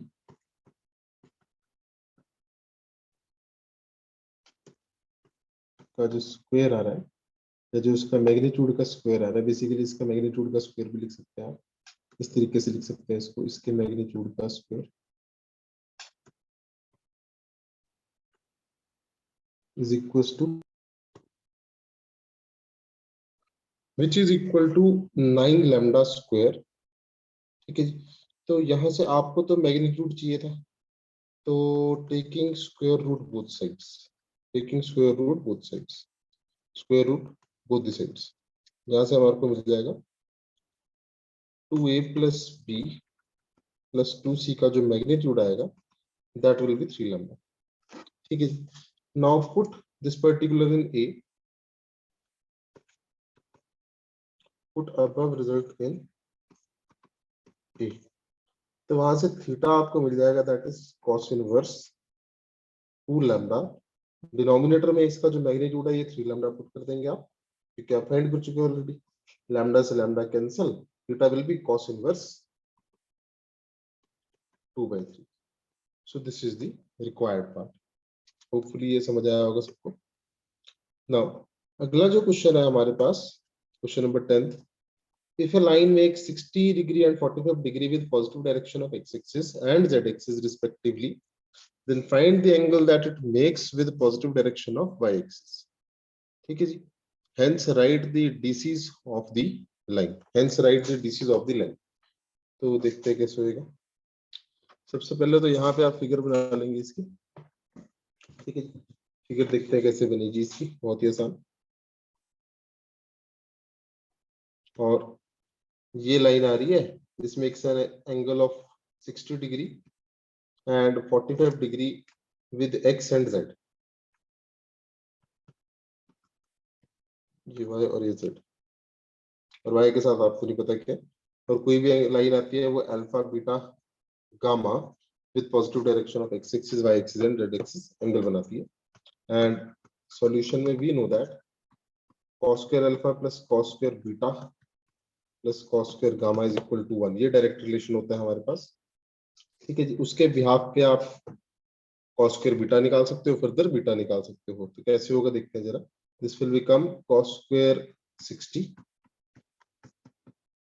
plus cos square beta plus cos square gamma is equal to 1। Gamma की जगह हम लिखेंगे 45, और जब इसको सॉल्व करेंगे तो ये बन जाएगा 1/2 का square 1/4 cos square beta plus cos square 45 की जगह बन जाएगा ये 1/√2 का square that is half is equals to 1। Further cos square beta यहाँ से आ जाएगा 1 minus half that is half, और half minus 1/4 that is 1/4। Cos beta की वैल्यू आ जाएगी plus minus half, which implies beta from here जो होगा वो या तो होगा, जब हाफ रहेगी वैल्यू कॉस बीटा की तो बीटा आ जाएगा π/3, और जब माइनस हाफ रहेगी तो आ जाएगा पाई माइनस π/3 दैट इज 2π/3। तो ये दो वैल्यूज आ सकती है बीटा की। वेयर एज जो डीसीज रहेंगे, डीसी हमें पता है क्या होते हैं, डीसी होते हैं cos alpha cos beta cos gamma LMN. ठीक है जी, और हमारे को ये वैल्यूज पता है अब। तो एक बारी हाफ लेके डीसीज बन जाएंगे और एक बारी माइनस हाफ को कंसीडर करके डीसी बन जाएंगे। तो डीसीज आएंगे इसके, देखो कॉस 60 दैट इज हाफ, उसके बाद कॉस बीटा की जगह हाफ एक बारी ले लेंगे, और कॉस गामा की जगह कॉस 45 दैट इज 1/√2। सिमिलरली दूसरा पार्ट जो बन जाएगा डीसी का वो ये बन जाएगा हाफ माइनस हाफ 1/√2। तो इस तरीके से आपके पास डायरेक्शन को साइंस आ जाएंगे लाइन के। ठीक है जी, तो होपफुली ये भी सबको समझ आ गया होगा। अगला केस चेक कर रहे हैं, दैट इज इसी में जो बी पार्ट है क्वेश्चन नंबर 10 का, that is check whether the lines this and this are skew और नॉट। तो देखेंगे किस तरीके से करना है इसको। सबसे पहले तो आप दोनों लाइंस पे पॉइंट और इनके पैरेलल वेक्टर्स लिख लो। सॉल्यूशन में सबसे पहले तो फर्स्ट लाइन पे जो पॉइंट है उसका उसके कोऑर्डिनेट्स लिख लो आप डायरेक्टली। A1 कह देते हैं उसको, उसके कोऑर्डिनेट्स आएंगे 1 2 3। सेकंड लाइन पे जो पॉइंट है उसके कोऑर्डिनेट्स आ जाएंगे, उसको A2 बोल देते हैं, उसके कोऑर्डिनेट्स आ जाएंगे 4 1 और 0, क्योंकि आप z को लिख सकते हो z माइनस 0/1 ऐसे करके लिखा जा सकता है इसको। ठीक है जी, और पहली लाइन का जो पैरेलल वेक्टर है उसके dr let's say represented by b1, तो उसके डायरेक्शन रेशियोज आ जाएंगे 2 3 4। दूसरी लाइन का जो पैरेलल वेक्टर है उसके dr दैट इज dr_b2 वो आ जाएंगे 5 2 1। तो हमने पॉइंट और डायरेक्शन रेशियोज निकाल लिए दोनों लाइंस पे। अब आप देख सकते हैं यहाँ पे बड़े आराम से एज दोनों के दोनों जो डीआर आ रहे हैं हमारे पास दोनों लाइंस के, वो प्रोपोर्शन में नहीं है। अगर लाइंस पैरेलल होती तो ये दोनों प्रोपोर्शन में हो जाते, तो ये प्रोपोर्शन में तो नहीं है। As we can see as a1/a2 is not equals to b1/b2 not equals to c1/c2, that is dr_b1 is not lambda times dr_b2 implies L1 not parallel to L2। L1 L2 जो है वो parallel तो नहीं है, simple सी बात है। L1 is not parallel to L2, not parallel to L2। अब यहाँ पे हमारे पास दो कंडीशन रहेगी, इसको L1 बोल दिया हमने, इसको L2 बोल दिया। अब यहाँ पे हमारे पास दो कंडीशन और बचती है, या तो ये जो लाइंस है ये सेम प्लेन पे लाई करेंगी और इंटरसेक्टिंग होगी, in that case distance will be 0। ठीक है जी, और अगर ये सेम प्लेन पे नहीं है, डिफरेंट प्लेन्स पे है, तो बेसिकली क्या हो जाएगा, इन दोनों लाइंस के बीच का कुछ ना कुछ डिस्टेंस आ जाएगा। ठीक है जी, कोई ना कोई डिस्टेंस आ जाएगा इन दोनों के बीच का। तो देख लेते हैं, अब वो डिस्टेंस चेक करना है हमें। तो वो डिस्टेंस चेक करने के लिए वी हैव फॉर्मूला। अगेन एक चीज यहाँ पे कंफर्म हो चुकी है कि दोनों की दोनों लाइंस पैरेलल तो नहीं है, तो जो पैरेलल वाला कंसेप्ट है वो तो खत्म हो गया। ठीक है जी, अब यहाँ पे जो डिस्टेंस का केस बनता है, now we know that distance between skew lines वो कैसे दिया जाता है हमारे पास, that is a2 minus a1 dot b1 cross b2 upon magnitude b1 cross b2। इस तरीके से आप डिस्टेंस निकाल सकते हैं, और ऊपर भी आपके पास मॉड लग जाता है, क्योंकि distance is a positive quantity, तो ये हमें पॉजिटिव चाहिए। ठीक है, नाउ डिस्टेंस जीरो होगा या नॉन जीरो होगा वो टोटली डिपेंड करता है न्यूमरेटर पे। तो डायरेक्टली इसी को चेक कर लेंगे। कैसे चेक करेंगे, that is to check that is to check numerator can be written as determinant of, सबसे पहले वो आएगी a2 माइनस a1 की, फिर b1 की, फिर b2 की। a2 माइनस a1 बेसिकली क्या है, दोनों पॉइंट्स का subtraction, a2 minus a1, that is क्या आ जाएगा आपके पास 3, फिर यहाँ पे आएगा आपके पास -1, देन वी हैव -3, ठीक है। फिर b1 और b2, b1 के dr और b2 के dr 2 3 4 और 5 2 1, बस इसको चेक करना है आपको। इसकी वैल्यू चेक कर लो क्या है, डिटर्मिनेंट को ओपन करके, लेट्स से मैं इसको ओपन कर रहा हूँ या इसको एक्सपैंड कर रहा हूँ यूजिंग रो 1, मैंने इसको एक्सपैंड कर दिया तो ये बनेगा 3 3 minus 8 plus 1 times plus minus plus 1 times 2 minus 20 minus 3 times row column hide किया एंड 4 माइनस 15। तो इसकी वैल्यू चेक कर लेते हैं क्या आ रही है। इसकी वैल्यू आनी चाहिए 5 माइनस 15 देन माइनस 18 और लास्ट में -3 और -11 दैट इज +33। तो ये कैंसिल होने के बाद आंसर आ रहा है 0। अच्छा जी, अब जब आंसर 0 आ रहा है इसका मतलब डिस्टेंस क्या होगा 0। अब जब डिस्टेंस 0 हो गया, अगर डिस्टेंस 0 हो गया आपके पास यहाँ पे, नाउ डिस्टेंस इज 0,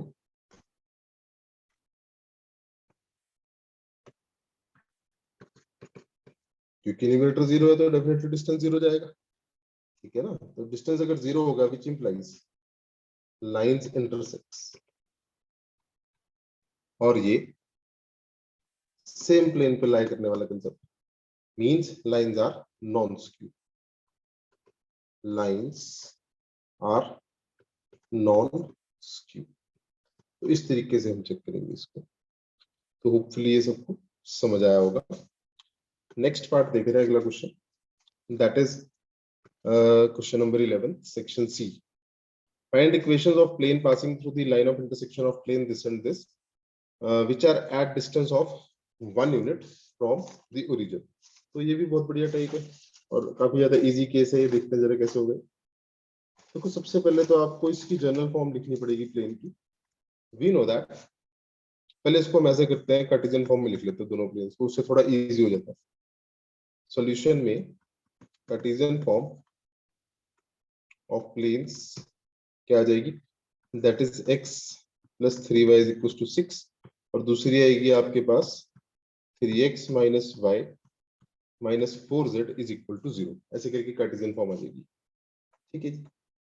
एक चीज यहाँ पे अगर किसी ने ऑब्जर्व की हो कि ये जो प्लेन है, अगर आप एक्स वाई जेड की जगह 0 0 0 अप्लाई करते हैं तो ये सेटिस्फाई हो रही है इक्वेशन। इट मींस ओरिजिन से ये प्लेन पास कर रहा है या फिर इस प्लेन के ऊपर ओरिजिन पड़ा हुआ है पॉइंट, ठीक है जी। देखना जरा आप कैसे करते हैं। According to condition required plane, अगर इसको पाई 1 बोलते हैं, इसको पाई 2 बोलते हैं हम, बेसिकली इस तरीके से रिप्रेजेंट किया जाता है प्लेन्स को। तो स्टैंडर्ड फॉर्म बन जाती है इनकी, रिक्वायर्ड प्लेन की स्टैंडर्ड फॉर्म क्या बनती है, किसी एक प्लेन में किसी दूसरे प्लेन को ऐड कर दिया जाता है लैम्डा टाइम्स करके, that is pi 1 plus lambda times pi 2।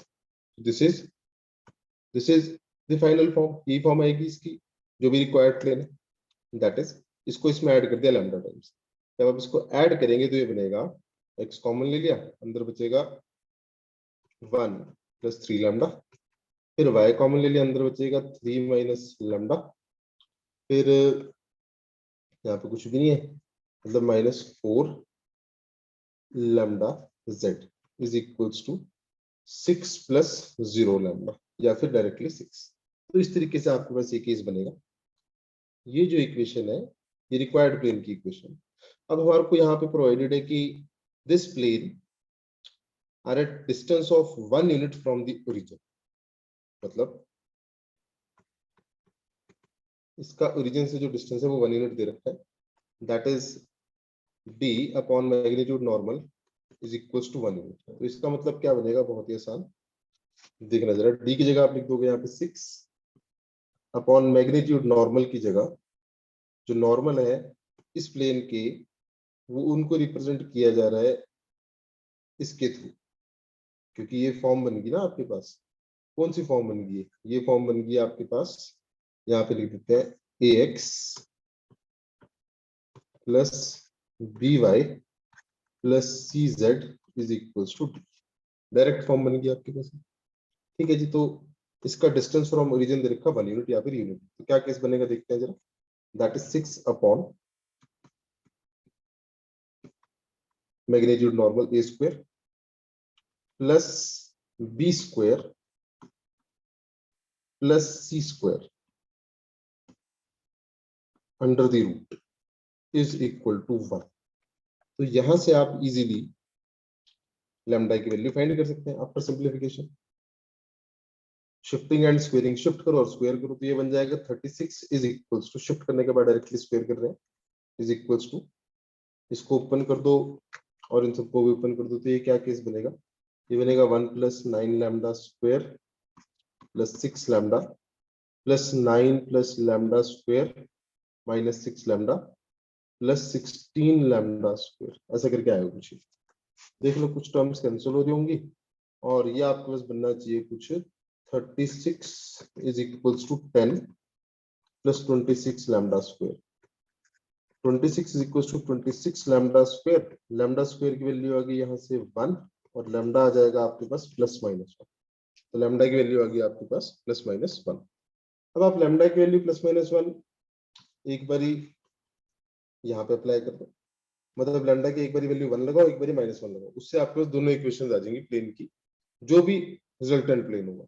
So now equation of plane is, या for equation of plane put lambda is equals to 1 comma lambda is equals to minus 1 in a, जिसको आपने a mark किया। तो जब आप lambda को 1 put करेंगे यहाँ पे, जब आप लैम्डा को 1 पुट करेंगे तो ये इक्वेशन आनी चाहिए 4x plus 2y minus 4z is equal to 6 plus 2y minus 4z is equal to 6। और दूसरी इक्वेशन आ जानी चाहिए, जब आप लैम्डा को -1 पुट करेंगे तो ये आनी चाहिए -1 minus 2x plus 4y plus 4z is equal to 6, minus 2x plus 4y plus 4z is equal to 6। तो यही आपके पास दोनों की दोनों इक्वेशंस जो आपको चाहिए थी। ठीक है जी, तो अगला क्वेश्चन है question number 12, find particular solution of the differential equation this y1 is equal to 0। तो देखते ही पता चल रहा है कि ये लीनियर फॉर्म है, इसको आप रीराइट कर सकते हैं, that is x dy by dx plus y is equal to -1 upon 1 plus x square divide by x, throughout divide by x, ये बनेगा dy by dx plus y by x is equal to 1 upon 1 plus x square multiplied by x, ऐसे करके कुछ बन जाएगा ये type आपके पास। ठीक है जी, अब ये आपके पास फॉर्म बन गई लीनियर फॉर्म। कैसे बनी देखो जरा, लीनियर फॉर्म होती थी dy by dx plus py is equals to q। now where p is 1 upon x and q is ये वाला पार्ट। p की रिक्वायरमेंट रहती है to find integrating factor. we know that integrating factor is equals to e की power integral p dx। ये बन जाएगा आपके पास e की power integral 1 upon x dx। तो इंटीग्रेटिंग फैक्टर यहां से आ जाएगा आपके पास e की पावर log ऑफ x, और log और एक्सपोनेंशियल एक दूसरे के इनवर्स फंक्शन है तो ये एलिमिनेट हो जाएंगे। We are left with only x। So now this is integrating factor. इसके बाद का जो प्रोसेस रहता है मल्टीप्लाई 2 बाय 1। ठीक है जी, इंटीग्रेटिंग फैक्टर को मोस्ट सिंप्लीफाइड फॉर्म से मल्टीप्लाई किया जाता है। ठीक है जी, नाउ मल्टीप्लाई करने के बाद ऐसा कुछ बन जाएगा, that is x times dy by dx plus y by x is equals to -1 upon x times 1 plus x square multiplied by x, ऐसे करके रहेगा आपके पास ये कुछ, ठीक है जी, इस तरीके से रहेगा ये।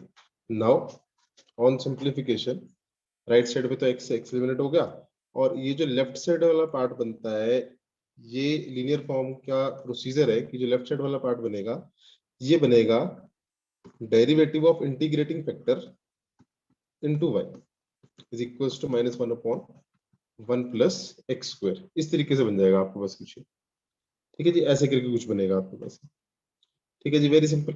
नाउ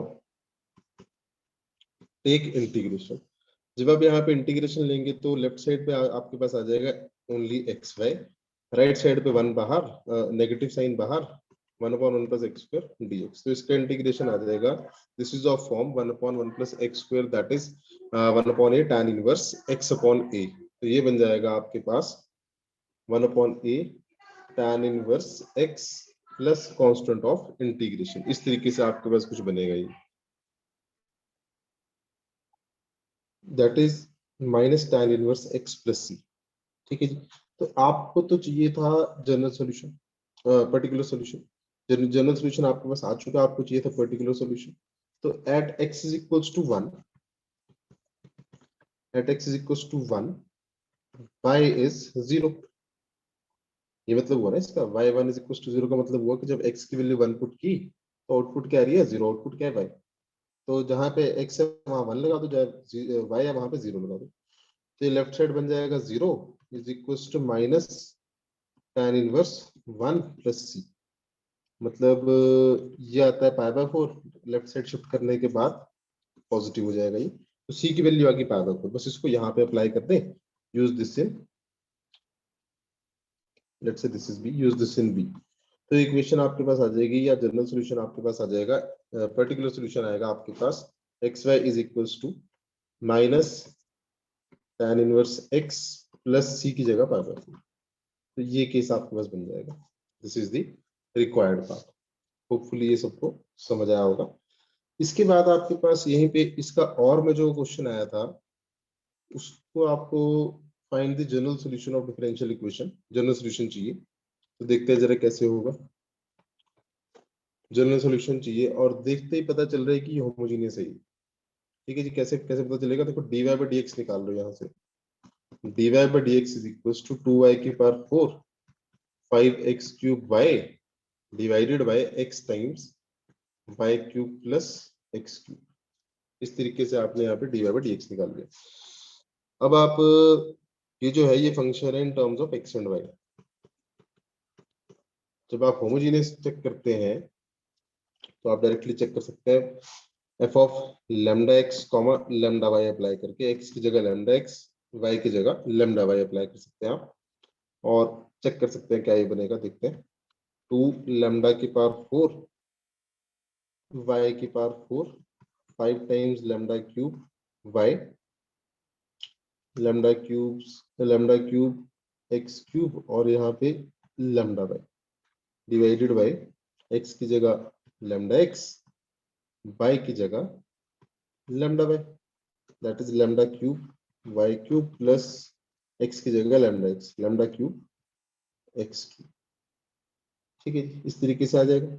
आप देख सकते हैं कि लैम्डा की पावर 4 न्यूमरेटर से कॉमन आ रही है, और लैम्डा की पावर 4 डिनोमिनेटर से भी कॉमन आ रही है, अंदर बचेगा न्यूमरेटर में 2y to the power 4 plus 5x cube y divided by lambda एक बाहर पड़ा था, लैम्डा की पावर 3 अंदर से बाहर आ गया, तो ये बन जाएगा लैम्डा की पावर 4x, अंदर बचेगा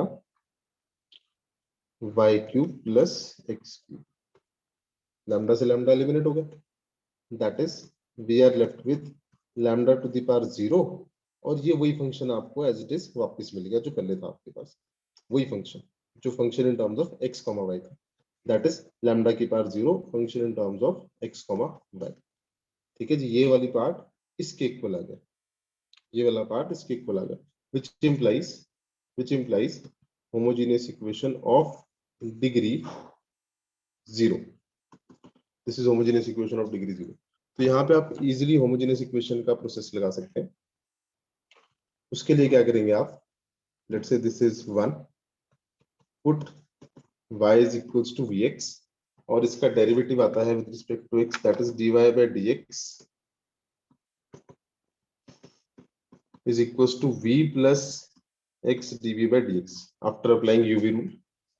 ठीक है जी, use 2 and 3 in 1। तो जब आप 2 और 3 को 1 में लगा देंगे तो क्या बनेगा, ये देखते हैं। use 2 and 3 in 1, जब आप इसको 1 में लगा देंगे तो ये क्या बन जाएगा, चेक करते हैं यहाँ पे। This will become dy by dx की जगह v plus x dv by dx, और राइट साइड पे ये चला जाएगा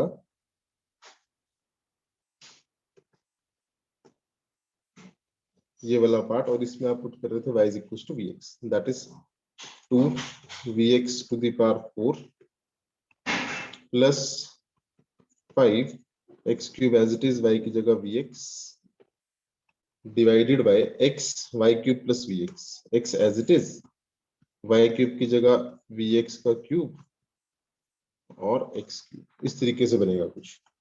और जब भी आप ऐसा करते हैं हमेशा राइट साइड से v एलिमिनेट हो जाता है, सॉरी x एलिमिनेट हो जाता है और v की टर्म्स में आ जाता है इसलिए। तो देखते हैं जरा क्या बनेगा, ये बनेगा 2 v की पावर 4 x की पावर 4 5 x की power 4 v divided by x v cube x cube plus x cube. Through out x जो है वो एलिमिनेट हो जाएगा राइट साइड से, तो v plus x dv by dx is equals to x की पावर 4 न्यूमरेटर से कॉमन आ रहा है और x की पावर 4 डिनोमिनेटर में भी बन जाएगा जब आप यहाँ से x क्यूब कॉमन ले लेंगे बाहर। तो दिस विल बिकम 2v की power 4 plus 5v divided by v cube plus 1, इसके बाहर है x की पावर 4 और डिनोमिनेटर में भी बाहर पड़ा x की पावर 4 वापस में एलिमिनेट होगा। ऐसा कुछ बन के आएगा आपके पास। नाउ इस v को राइट साइड शिफ्ट कर दे तो ये बन जाएगा x dv by dx 2v की power 4 plus 5v upon v cube minus 1, sorry v cube plus 1, और इस v को परे ले गए आप, बनेगा माइनस v की पावर 4 माइनस v, ऐसा कुछ बन जाएगा ये। After simplification we are left with x dv by dx is equals to v की power 4 plus 4v divided by v cube plus 1। अब आप यहाँ पे बड़े आराम से चेक कर सकते हैं इस पर्टिकुलर सिचुएशन में कि वेरिएबल सेपरेट हो रहे हैं, v वाले चले जाएंगे सब dv के साथ, that is cross shifting, v cube plus 1 divided by v की पावर 4 प्लस 4v चले गए सारे dv के साथ, और x वाले आ जाएंगे सब dx के साथ। ठीक है जी, अब ये बहुत आसान हो गया। अब आप यहाँ पे वेरिएबल सेपरेबल फॉर्म लगा सकते हैं। ठीक है जी, तो टेक इंटीग्रेशन, वेरिएबल सेपरेट कर दिया आपने, इंटीग्रेशन ले लो यहाँ पे। अब जब आप इंटीग्रेशन लेंगे इसकी तो this will become integral v cube plus 1 upon v की power 4 plus 4v dv is equals to 1 upon x dx। ऐसा कुछ केस बन जाएगा ये, जहां पे डिनोमिनेटर को देखते हुए साफ पता चल रहा है कि लेफ्ट साइड पे अगर आप डिनोमिनेटर को पुट करते हैं कुछ लेट्स से t, तो इसका जो डेरिवेटिव है वो आएगा 4v की power 3 plus 4 dv is equal to dt। 4 common ले लो, अंदर बचेगा v cube plus 1 dv is equal to dt by 4। वो 4 शिफ्ट कर दिया यहाँ पे, क्यों? क्योंकि v क्यूब प्लस 1 न्यूमरेटर में मिल रहा था। ठीक है जी, तो ये इंटीग्रेशन सॉल्व हो जाएगी सब्स्टिट्यूशन से। दिस विल बिकम, ये बन जाएगा आपके पास integral dt upon 4 1 upon p is equals to 1 upon x dx। Right side आ जाएगा log of x plus c, left side आएगा 1 अपॉन 4 log ऑफ t। ऐसा कुछ केस बन जाएगा। ठीक है जी, इस तरीके से ये केस बन जाएगा आपके पास 1 upon 4 log of t is equals to log of x plus c। मतलब आपको पहले t की वैल्यू बैक सब्स्टिट्यूट करनी है, ये बनेगा 1 अपॉन 4 log ऑफ t की जगह v की पावर 4 प्लस 4v, और राइट साइड बन जाएगा log of x plus c। Further आपको v की जगह बैक सब्स्टिट्यूट करना पड़ेगा, जो आपने सपोज किया था। v की जगह आपने सपोज किया था y की जगह पुट किया था vx, तो v की जगह आ जाएगा y by x।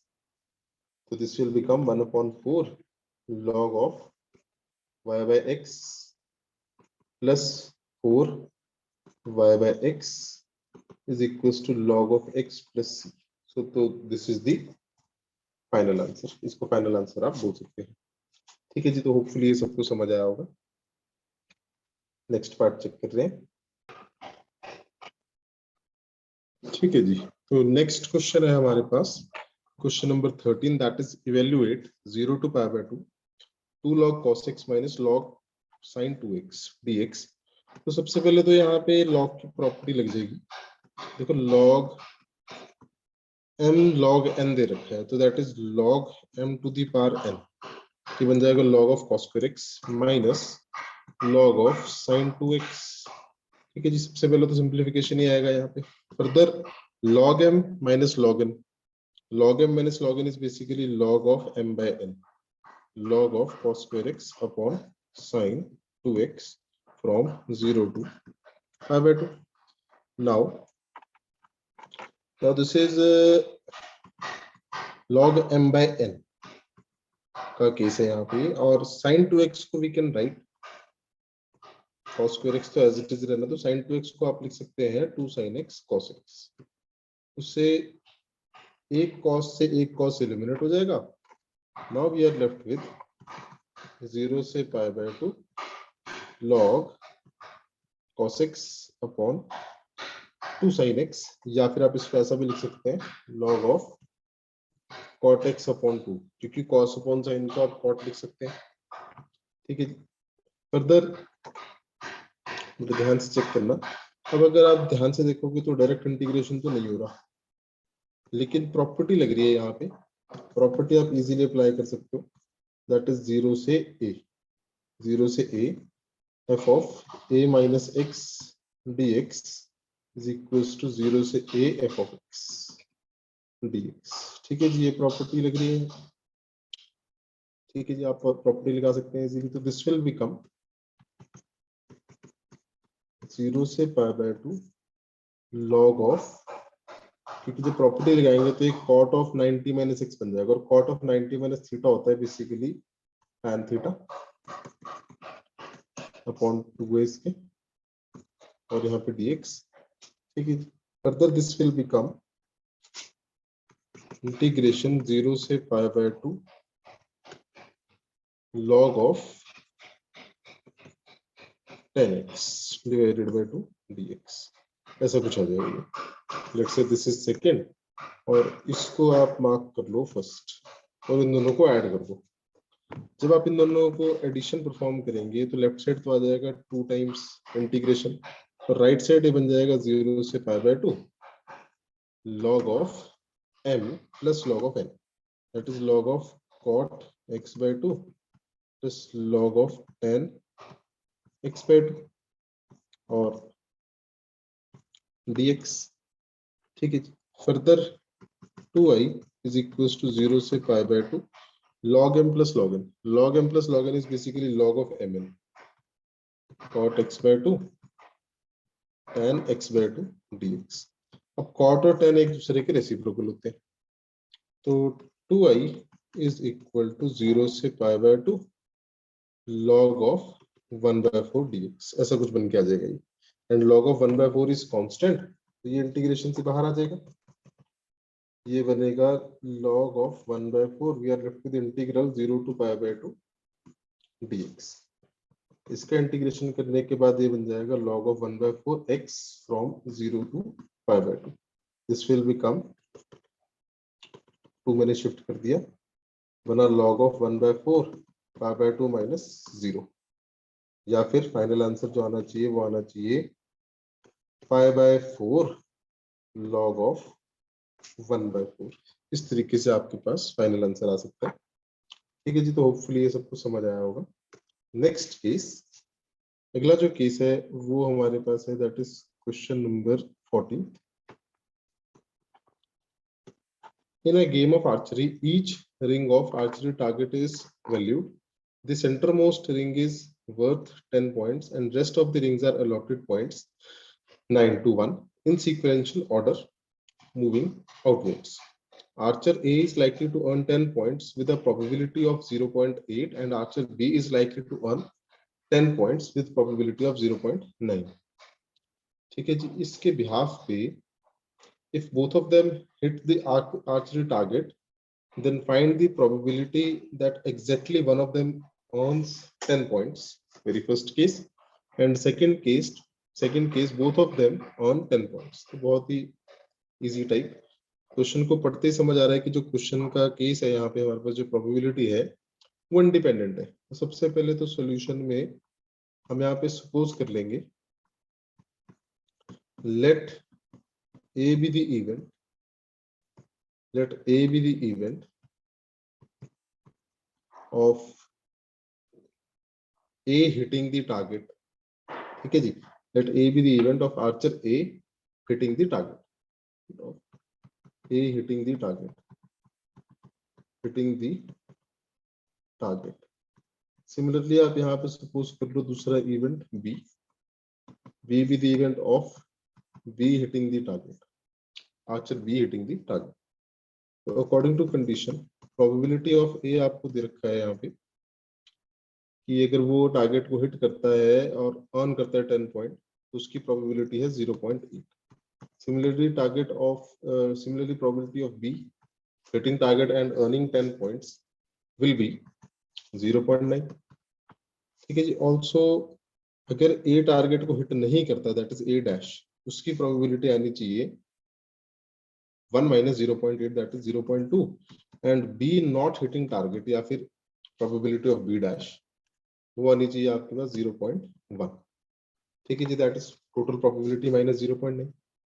Now, very first part, exactly both of them on 10 points. It means दोनों के दोनों टारगेट को हिट करेंगे. ठीक है जी. और क्योंकि केसेस इंडिपेंडेंट है ऊपर हम मेंशन कर देंगे over here cases are independent. ठीक है जी, provided cases are independent. Cases are independent आप मेंशन कर सकते हैं उसको. Now exactly one of them earns 10 points, that is दोनों ने earn किए 10 points. Both of them earn 10 points.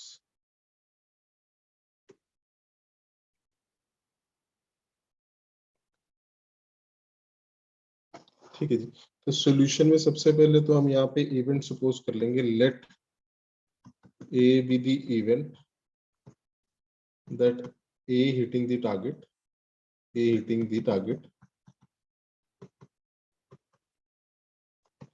and B be the event of B hitting the target. So according to condition, probability of A is 0.8, probability of B is 0.9, probability of A dash, that is उसके ना hit करने की probability आ जाएगी 0.2, probability of B dash ना hit करने की probability आ जाएगी B की 0.1, और ये निकलती है total probability minus probability of hitting. Total probability minus probability of hitting. Total probability आप 1 कंसीडर करते हैं. ठीक है जी. नाउ हमारे को यहाँ पे पता है कि इवेंट्स इंडिपेंडेंट है. Since events are independent,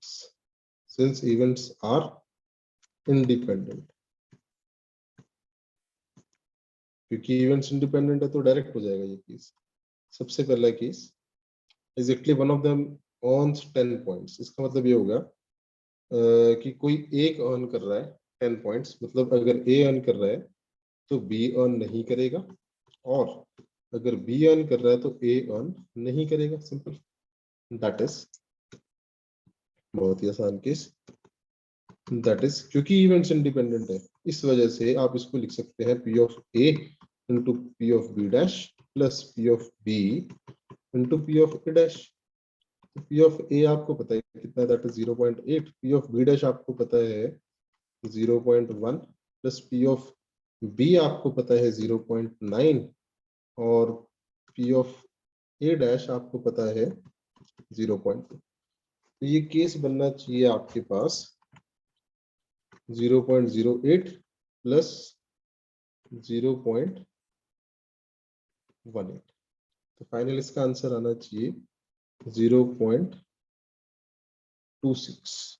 0.26 इसका फाइनल आंसर आना चाहिए। That is only exactly one of them earns 10 points. ठीक है जी, ये था आपके पास फर्स्ट पार्ट। सिमिलरली जो आपके पास सेकंड पार्ट बनेगा, यहाँ पे यहीं पे कर देते हैं उसको। both of them on 10 points, both of them on 10 points। तो ये भी बड़े आराम से हो जाएगा, देखना जरा। both of them on 10 points, that is probability of A intersection B। again events independent है इसके, तो जब इवेंट इंडिपेंडेंट होते हैं तो probability of A intersection B is basically probability of A into probability of B। ठीक है, तो वो बन जाएगा आपके पास 0.8 into 0.9 कि दोनों हिट कर रहे हैं टारगेट और दोनों ही अर्न कर रहे हैं 10 पॉइंट्स। तो ये बन जाएगा 0.72। इसका फाइनल आंसर आना चाहिए 0.72। होपफुली सबको समझ आया होगा। तो इसी के साथ आपका जो सेट 1 के सारे क्वेश्चंस थे वो खत्म हो गए। अब जो हमारे पास ऐसे क्वेश्चंस बचे हुए थे जो बाकी सेट्स में थे, तो उनके बारे में डिस्कशन कर लेंगे। देखते हैं जरा। एक ये क्वेश्चन था हमारे पास सेट 2 में, जो अलग से क्वेश्चन दिया हुआ था सेट 2 में।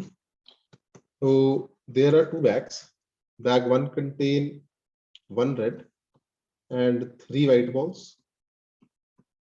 and bag 2 contains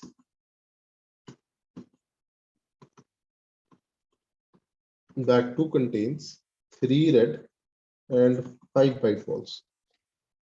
A bag is selected at random and a ball is drawn from it. Find the probability that ball so drawn is red in color। तो बहुत ही आसान। सबसे पहले तो आप यहाँ पे इवेंट सेलेक्ट कर लेंगे और ये टोटल प्रोबेबिलिटी का केस है। देखते हैं कैसे। Let even be the event that bag 1 is selected, and E2 be the event bag 2 be selected of bag 2 is selected। ठीक है जी। एंड लेट जो बाहर से इवेंट आ रहा है उसको आप ए मान लेते हैं। Let A be the event of getting a red ball। A be the event of getting a red ball।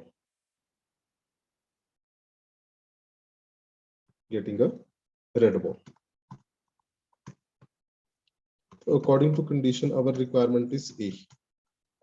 तो अब रेड बॉल कैसे कैसे निकलेगी देखते हैं जरा। देखो रेड बॉल किस तरीके से निकलेगी, बहुत ही आसान। गेटिंग अ रेड बॉल को निकालना है। यहाँ पे या तो रेड बॉल निकलेगी फर्स्ट बैग से या फिर रेड बॉल निकलेगी सेकंड बैग से। तो ए अकर होगा या तो इवेंट के साथ या फिर ए अकर हो जाएगा इवेंट E2 के साथ। ठीक है ना, तो कैसे अगर होगा देखते हैं जरा। That is probability of E1, पहले फर्स्ट बैग सिलेक्ट किया, into probability of A oblique E1 कि उसमें से रेड बॉल निकाल दी, या फिर सेकंड बैग को सिलेक्ट किया और उसमें से रेड बॉल निकाल दी। बस अब आप डायरेक्टली लगा सकते हैं। तो प्रोबेबिलिटी ऑफ A जो आ जाएगा वो आपके पास आ जाएगा। देखो दोनों बैग्स को सिलेक्ट करने की probability is half, equal chances है दोनों में से कोई भी एक बैग आ जाएगा। तो probability of even is half. Getting a red ball from first bag is basically, उसमें एक रेड बॉल थी और टोटल थी आपके पास 4 बॉल्स, तो probability will be 1/4। Similarly probability of E2 that is second bag की सिलेक्शन, उसकी प्रोबेबिलिटी हाफ आ रही है और उसमें से रेड बॉल निकल रही है, तो उसकी प्रोबेबिलिटी क्या आ जाएगी। तो उसमें नंबर ऑफ रेड बॉल्स थी 3 और total balls were 8, that is 3/8। तो P of A is half into 1/4 plus half into 3/8। उसके बाद आप डायरेक्टली इसका सोल्यूशन निकाल सकते हैं, सिंपल कैलकुलेशन है। तो दैट इज हाफ कॉमन ले लो, अंदर बचेगा 1/4 प्लस 3/8। इसको सिंप्लीफाई कर लेते हैं, ये बनना चाहिए half LCM will be 8 plus 3। इसका फाइनल आंसर आना चाहिए 5/16।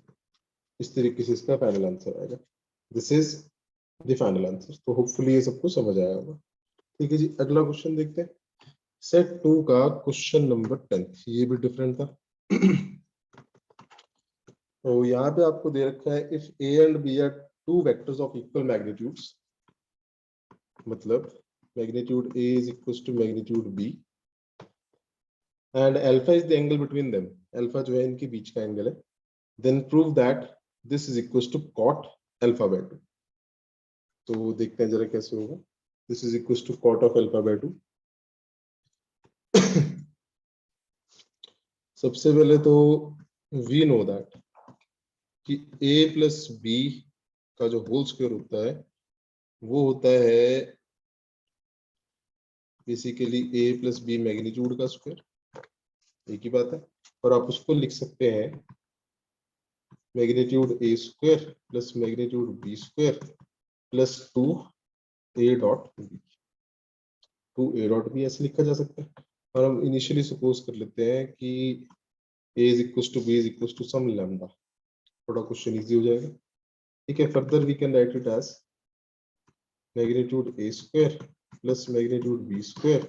2a डॉट b को हम लिख सकते हैं, डॉट की डेफिनेशन लगा देते हैं, magnitude a magnitude b cos of angle between them, and cos of angle between them is, angle between them is basically alpha, तो cos ऑफ अल्फा। ठीक है जी, from one we can write it as, we can write this particular as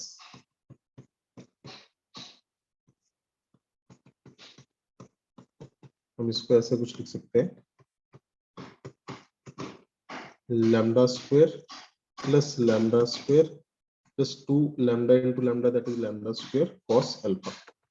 ठीक है जी, और 2 lambda square common ले लो क्योंकि ये भी 2 लैम्डा स्क्वायर है, जो अगर यहाँ पे 2 लैम्डा स्क्वायर दिख रहा है, इसको कॉमन ले लो, अंदर क्या बचेगा 1 प्लस कॉस अल्फा, ऐसा कुछ आ जाएगा। This is magnitude a plus B का होल स्क्वायर। लेकिन हमारी रिक्वायरमेंट थी सिर्फ और सिर्फ मैग्नीट्यूड a प्लस बी की, होल स्क्वायर नहीं चाहिए था हमें। तो टेकिंग स्क्वायर रूट, जब आप यहाँ पे स्क्वायर रूट ले लेंगे तो this will become magnitude a plus B is equal to, after taking square root, this will become magnitude a plus b equals to root 2 lambda and 1 plus cos alpha, या root ही लगा देते हैं directly, ये बन जाएगा, root ही लगा देते हैं, सिंप्लीफिकेशन बाद में करेंगे। 2 lambda square 1 plus cos alpha, 1 plus cos alpha, ऐसा कुछ आ जाएगा। नाउ सिमिलरली आप magnitude of a minus B भी निकाल सकते हैं। Similarly magnitude of a minus B में क्या आएगा, यहाँ पे भी आपको डायरेक्ट ऐसा ही केस बन जाएगा, बस यहाँ पे प्लस 2a डॉट बी की जगह माइनस 2a डॉट बी आ जाएगा। ठीक है, सिर्फ इतना सा फर्क पड़ेगा, देखते हैं कैसे। तो मैग्नीट्यूड a माइनस बी का होल स्क्वायर क्या होता है, that is square plus B square minus 2a dot B. ठीक है जी, डेफिनेशन ओपन करेंगे इसकी, तो फर्दर ये बन जाएगा this is equals to, directly कर देते हैं इसको, वही केसेस है यहाँ पे सिमिलरली करके, ये बनेगा 2 lambda square minus 2 lambda square minus 2 lambda square cos alpha, ऐसे बनना चाहिए, क्योंकि पिछले केस में भी ये बनना था 2 lambda square plus 2 lambda square cos alpha, अगले वाले में बनना चाहिए 2 lambda square minus 2 lambda square cos alpha, taking square root, क्योंकि आपको तो स्क्वायर रूट चाहिए था, आपको a माइनस बी का मैग्नीट्यूड चाहिए था सिर्फ, तो इसका जो मैग्नीट्यूड आएगा वो ऐसा कुछ आ जाएगा, square root of 2 lambda square common ले लो, अंदर बचेगा 1 माइनस कॉस अल्फा। बस अब इसको अप्लाई कर दो LHS में, using above result in LHS, using above results in LHS, using above results in LHS of to proof part. तो दिस विल बिकम, ये बनना चाहिए a plus b magnitude upon a minus b magnitude is equal to square root of 2 lambda square 1 plus cos alpha divided by 2 lambda square 1 minus cos alpha, और इस पे square root है।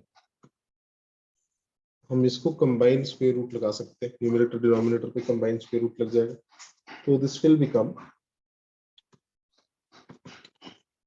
Whole square root of 2 lambda square 1 plus cos alpha 2 lambda square 1 minus cos alpha। इससे ये cancel, ठीक है जी। अगले page पे हमारे पास ये बनेगा a plus b upon a minus b magnitude is equal to square root 1 plus cos alpha upon 1 minus cos alpha। Now we can easily apply half angle formulas। हमें पता है कि cos 2 थीटा क्या होता है, 2 cos square थीटा minus 1 या फिर 1 minus 2 sin square theta. उसी की कन्वर्जन हम यहाँ पे लगा सकते हैं। जैसे यहाँ से 1 plus cos 2 theta can be written as 2 cos square theta, और सेकेंड पार्ट से 1 minus cos 2 theta can be written as 2 sin square theta। तो हाफ एंगल फॉर्मूलाज लग जाएंगे। मींस ये जो राइट साइड में है रूट में, इसमें क्या लिख सकते हैं आप, 1 plus cos अल्फा की जगह आप लिख सकते हैं 2 cos square alpha by 2, and denominator में 1 minus cos अल्फा की जगह आप लिख सकते हैं 2 sin square अल्फा by 2। ठीक है जी, 2 से 2 cancel, cos square upon sin square, this is cot square alpha by 2, finally it will be cot alpha by 2। this is your RHS principle। तो होपफुली ये भी सबको समझ आया होगा।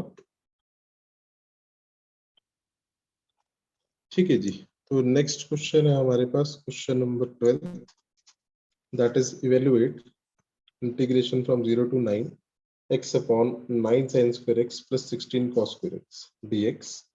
तो देखते हैं जरा कैसे होगा ये क्वेश्चन। देखो सबसे पहले तो यहाँ पे वेरिएबल को एलिमिनेट करना पड़ेगा, डायरेक्ट केस तो नहीं है ये। So using property 0 to a f of x dx is equals to 0 से a f of a minus x dx, ये प्रॉपर्टी यहाँ पे आप लगा सकते हो। इसके बिहाफ पे आपके पास जो वेरिएबल वाला पार्ट है ये एलिमिनेट हो जाएगा। ठीक है, देखते हैं जरा कैसे। दैट इज इंटीग्रेशन 0 से पाई माइनस एक्स, एक्स की जगह पाई माइनस एक्स आ जाएगा, डिनोमिनेटर में 9 sin square pi minus x 16 cos square pi minus x dx। Denominator में तो कोई चेंजेस नहीं आएंगे, उसके रीजन ये है कि स्क्वायर केसेस दे रखे हैं और 180 माइनस थीटा लग रहा है, तो ये बन जाएगा 9 sin square x plus 16 cos square x। अगर बाय चांस चेंजेस आते भी cos के केस में आएंगे, लेकिन स्क्वायर कर रहे हैं आप तो पॉजिटिव हो जाएगा एज इट इज। फिर इसके बाद इन दोनों को ऐड कर दो ताकि x एलिमिनेट हो जाए। तो परफॉर्म 1 plus 2, लेफ्ट साइड आ जाएगा 2y, राइट साइड बनेगा 0 से पाई, डिनोमिनेटर सेम है 9 sin square x plus 16 cos square x, और न्यूमरेटर में आएगा आपके पास x plus pi minus x, that is सिर्फ पाई बच जाएगा ऐड करने के बाद। फर्दर i जो आ जाएगा that will be pi by 2, 0 से ये 2 डिनोमिनेटर में शिफ्ट कर दिया, 0 से पाई 1 upon 9 sin square x plus 16 cos square x dx। इस तरीके से केस बन जाएगा आपके पास। ठीक है जी, फिर हमारे को यहाँ पे एक प्रॉपर्टी और अप्लाई करनी पड़ेगी, दैट इज प्रॉपर्टी 0 से 2a। f of x can be written as 2 times 0 से a f of x dx, लेकिन कब, if f of 2a minus x जो आएगा वो f of x के इक्वल आ जाए। अगर वो f of x के इक्वल आ जाए तो हम ये लगा सकते हैं और देख सकते हैं कि वो f of x के इक्वल आ रहा है। जब आप पाई माइनस एक्स लगाओगे तो ये चीज आपको वापस मिल जाएगी। तो उस बिहाफ पे हम ये प्रॉपर्टी यूज कर रहे हैं तो जब इस प्रॉपर्टी का यूज करेंगे तो this will become I is equal to 0 से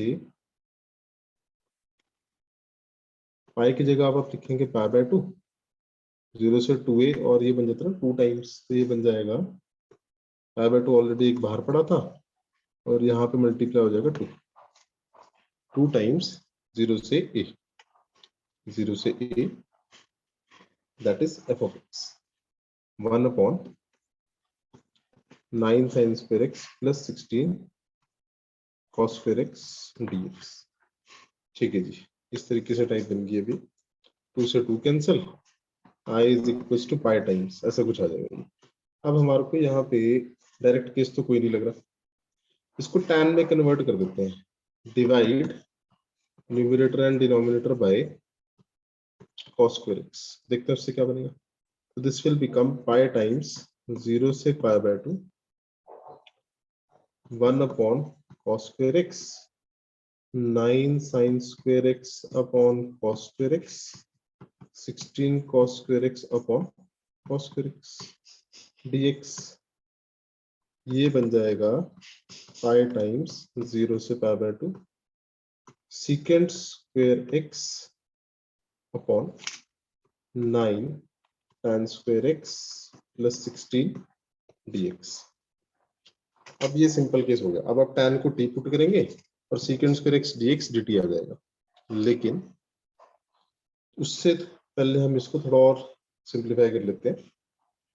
9 बाहर निकाल लो, i is equal to pi by 9 0 से pi by 2 secant square x upon tan square x plus 16 upon 9। Now put tan x is equals to t, उससे secant square x dx क्या आ जाएगा dt, उससे secant square x dx क्या आ जाएगा dt। Also limit भी change कर दो यहाँ पे, जब x 0 है तो t 0 आ जाएगा, और जब x पाई बाय 2 है तो t आ जाएगा tan of 90, that is infinity. तो ये केस चल पड़ेगा पाई बाय 9 0 से infinity dt upon T square plus 16 upon 9 की जगह हम लिख सकते हैं 4/3 का square. Now this is form 1 upon x square plus a square. ठीक है ना, ये फॉर्म आ गई आपके पास कौन सी, 1 upon x square plus a square. तो integral 1 upon x square plus a square is basically 1 upon a tan inverse x upon a, वो वाली टाइप आ गई आपके पास। तो आप इसको लगा सकते हैं इजीली, ये बन जाएगा i is equals to pi by 9 1 upon a की जगह आप लिखेंगे 1 अपॉन 4/3 या फिर 3/4 लिख लो इसको, tan inverse x upon a की जगह लिखा जाएगा t अपॉन 3/4 या फिर ऐसा कुछ, फ्रॉम लिमिट आपको पता है दैट इज 0 से इंफिनिटी, ऐसा कुछ बन गया। तो ये बनेगा पाई बाय 12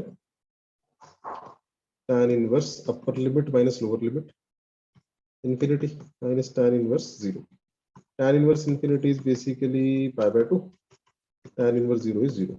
तो इसका आंसर आना चाहिए पाई स्क्वायर अपॉन 24। सो ये फाइनल आंसर आना चाहिए आपके पास। ठीक है, इस तरीके से आपके पास फाइनल आंसर आएगा। होपफुली ये सबको समझ आया होगा, चेक कर लें इसको।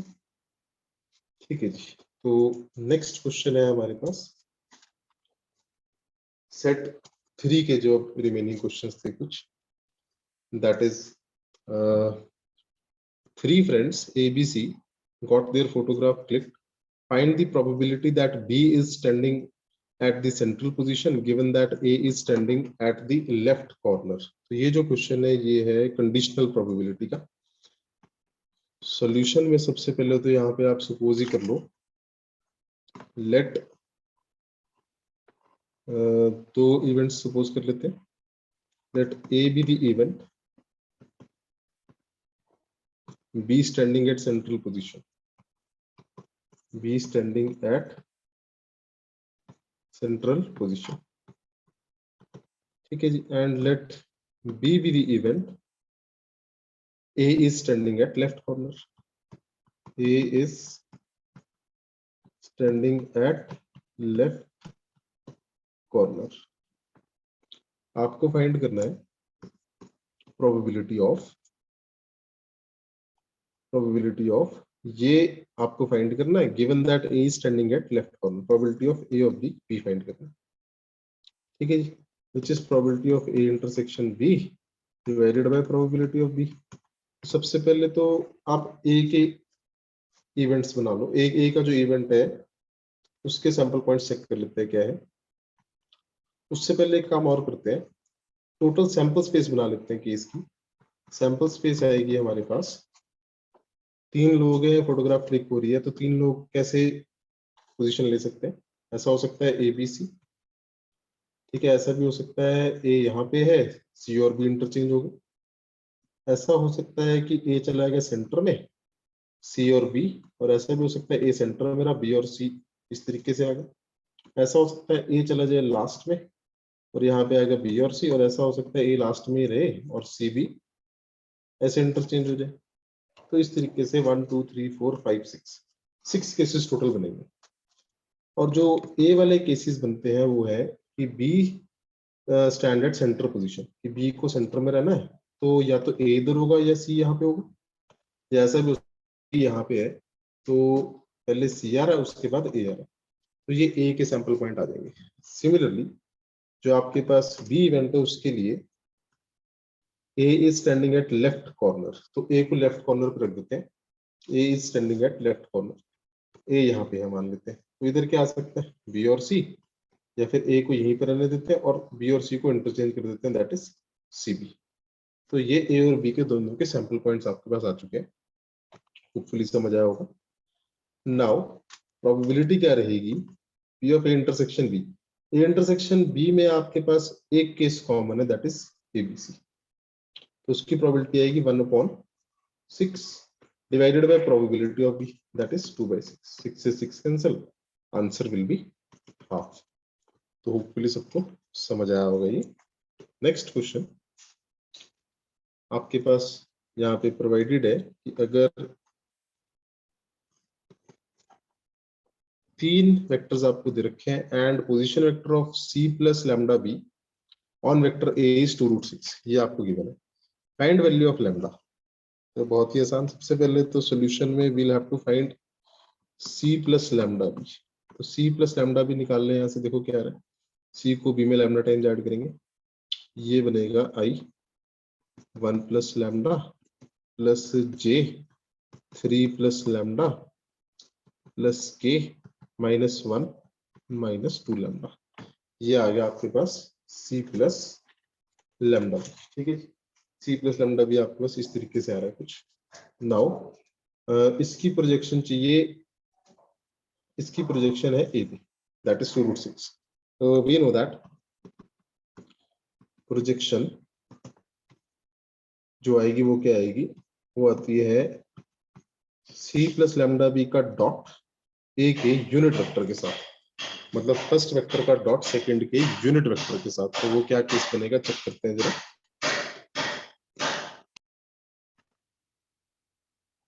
दैट इज पहले वेक्टर का डॉट दूसरे के यूनिट वेक्टर के साथ, तो वो क्या रहता है, वो रहता है सी प्लस लैम्डा बी का डॉट, इसकी जगह आप लिख सकते हैं this divided by magnitude of, और वो किसके इक्वल दे रखा है आपको, that is equal to 2√6, this is equal to 2√6।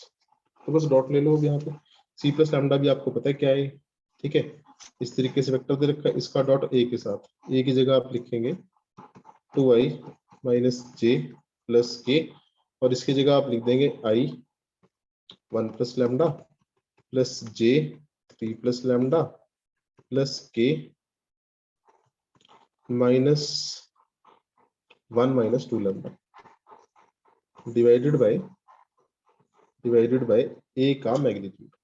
ए का मैग्नीट्यूड आना चाहिए 2 का स्क्वायर 4, 1 का स्क्वायर 1, 1 का स्क्वायर 1 इज इक्वल टू 2√6, ऐसा कुछ करके केस आएगा।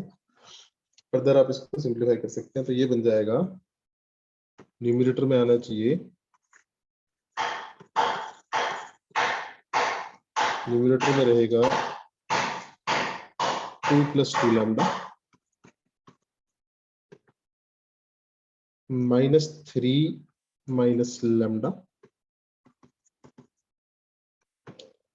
और -1 - 2 लैम्डा डिवाइडेड बाय √6। ठीक है जी, क्रॉस मल्टीप्लाई कर देंगे यहाँ पे, ये बनना चाहिए आपके पास राइट साइड आ जाएगा 12, लेफ्ट साइड आपके पास बनना चाहिए -लैम्डा और -2 -लैम्डा -2। फर्दर सिंप्लीफिकेशन पे जो लैम्डा आ जाएगा वो आएगा आपके पास -14 और लैम्डा इज इक्वल टू -14। सो ये थी वैल्यू ऑफ लैम्डा, ठीक है, जो कि आपसे पूछी गई। होपफुली सब क्वेश्चन में काफी सारे बच्चों को प्रॉब्लम आई थी, क्योंकि नॉर्मली बच्चे सोच रहे थे कि ये -a से a की प्रॉपर्टी से हो रहा है, लेकिन ऐसा नहीं है, ये -a से a वाली प्रॉपर्टी से नहीं हो रहा था। अगर आप इसमें -a से a की प्रॉपर्टी लगाते हैं तो उस पर फंक्शन ऑड या इवन चेक करते हैं, तो यहाँ पे तो फंक्शन ही चेंज हो गया था। ठीक है, उसका रीजन ये था कि ये बन जाता है e⁻x डिनोमिनेटर में, e⁻x जो कि फंक्शन को चेंज कर रहा है। ठीक है, तो -a से a तो नहीं लग रही थी इसमें। इसमें आप क्या लगा सकते हैं, इसमें आप प्रॉपर्टी का यूज कर सकते हैं, that is a + b f(x) -a से a अगर ना लगे तो उसको ऑल्टरनेट है ये। ठीक है जी, इसको ट्राई करके देख लेते हैं, ये लगेगी a से b f(x) dx is equal to, ये लग जाती है a से b f(a + b - x)। वो प्रॉपर्टी यहाँ पे यूज हो जाएगी, तो देखते हैं कैसे। -3 से 3 जब प्रॉपर्टी लगाएंगे तो ये बनेगा a + b - x upon 1 + e⁻a + b - x dx। इससे क्या बेनिफिट होगा, न्यूमरेटर में तो आ गया x⁴, डिनोमिनेटर में बनेगा 1 + e⁻ x, और ये चीज बेनिफिट करेगी। अभी देखना कैसे बेनिफिट करेगी, क्योंकि आप इसको लिख सकते हैं, स्पेशल टाइप थी, इसको आप लिख सकते हैं -3 से 3 x⁴ 1 + 1 upon e⁻x, 1 + 1 upon e⁻x। ठीक है, नाउ टेकिंग एलसीएम, ये बन जाएगा -3 से 3 e⁻x + 1, और जो इसके डिनोमिनेटर में e⁻x है वो उसको ऊपर ले जाएंगे, ऐसा कुछ बन जाएगा। ठीक है जी, इस तरीके से केस बन के आ जाएगा। अब अगर आप ध्यान से चेक करो इनिशियल केस और फाइनल केस को, तो डिनोमिनेटर सेम है इनके, तो जब डिनोमिनेटर सेम आएंगे तो आप डायरेक्टली इन दोनों को ऐड कर सकते हैं। परफॉर्म फर्स्ट + सेकंड, जब आप यहाँ पे फर्स्ट + सेकंड परफॉर्म करेंगे तो दिस विल बिकम परफॉर्म 1 + 2। इससे क्या बन जाएगा, ये लेफ्ट साइड आ जाएगा आपके पास 2y, और right side we will get -3 से 3, डिनोमिनेटर में e⁻x + 1, और न्यूमरेटर में बनना चाहिए x⁴ plus e⁻x into x⁴ dx। ठीक है जी, left side will be 2y, right side will be -3 to 3 e⁻x + 1, numerator से x⁴ कॉमन ले ले, अंदर बचेगा e⁻x + 1, उससे डिनोमिनेटर कैंसिल हो रहा है। अब ये बहुत ज्यादा सिंप्लीफाइड केस बन गया, दैट इज 2y = -3 से 3 x⁴ का इंटीग्रल, और x⁴ का इंटीग्रेशन बड़े आराम से आ जाता है, that is x⁵/5 from -3 to 3। Direct case, हालांकि प्रॉपर्टी भी लग सकते पर डायरेक्टली कर दिया हमने। तो I = 1/10 3⁵ -3⁵, ऐसा कुछ केस बनेगा। ठीक है जी, 3⁵ -3⁵, तो दिस विल बिकम 1/10 3⁵ होता है 243 प्लस 243, ये बन जाएगा 486/10 या फिर 48.6। तो 48.6 is the final answer. Hopefully ये सबको समझ आया होगा। तो ये थी आपके पास पूरे पेपर की एक्सप्लेनेशन। इसमें सारे सेट हमने कवर कर लिए थे, तीनों के तीनों सेट। तो होपफुली ये सबको समझ आए होंगे सारे के सारे क्वेश्चन।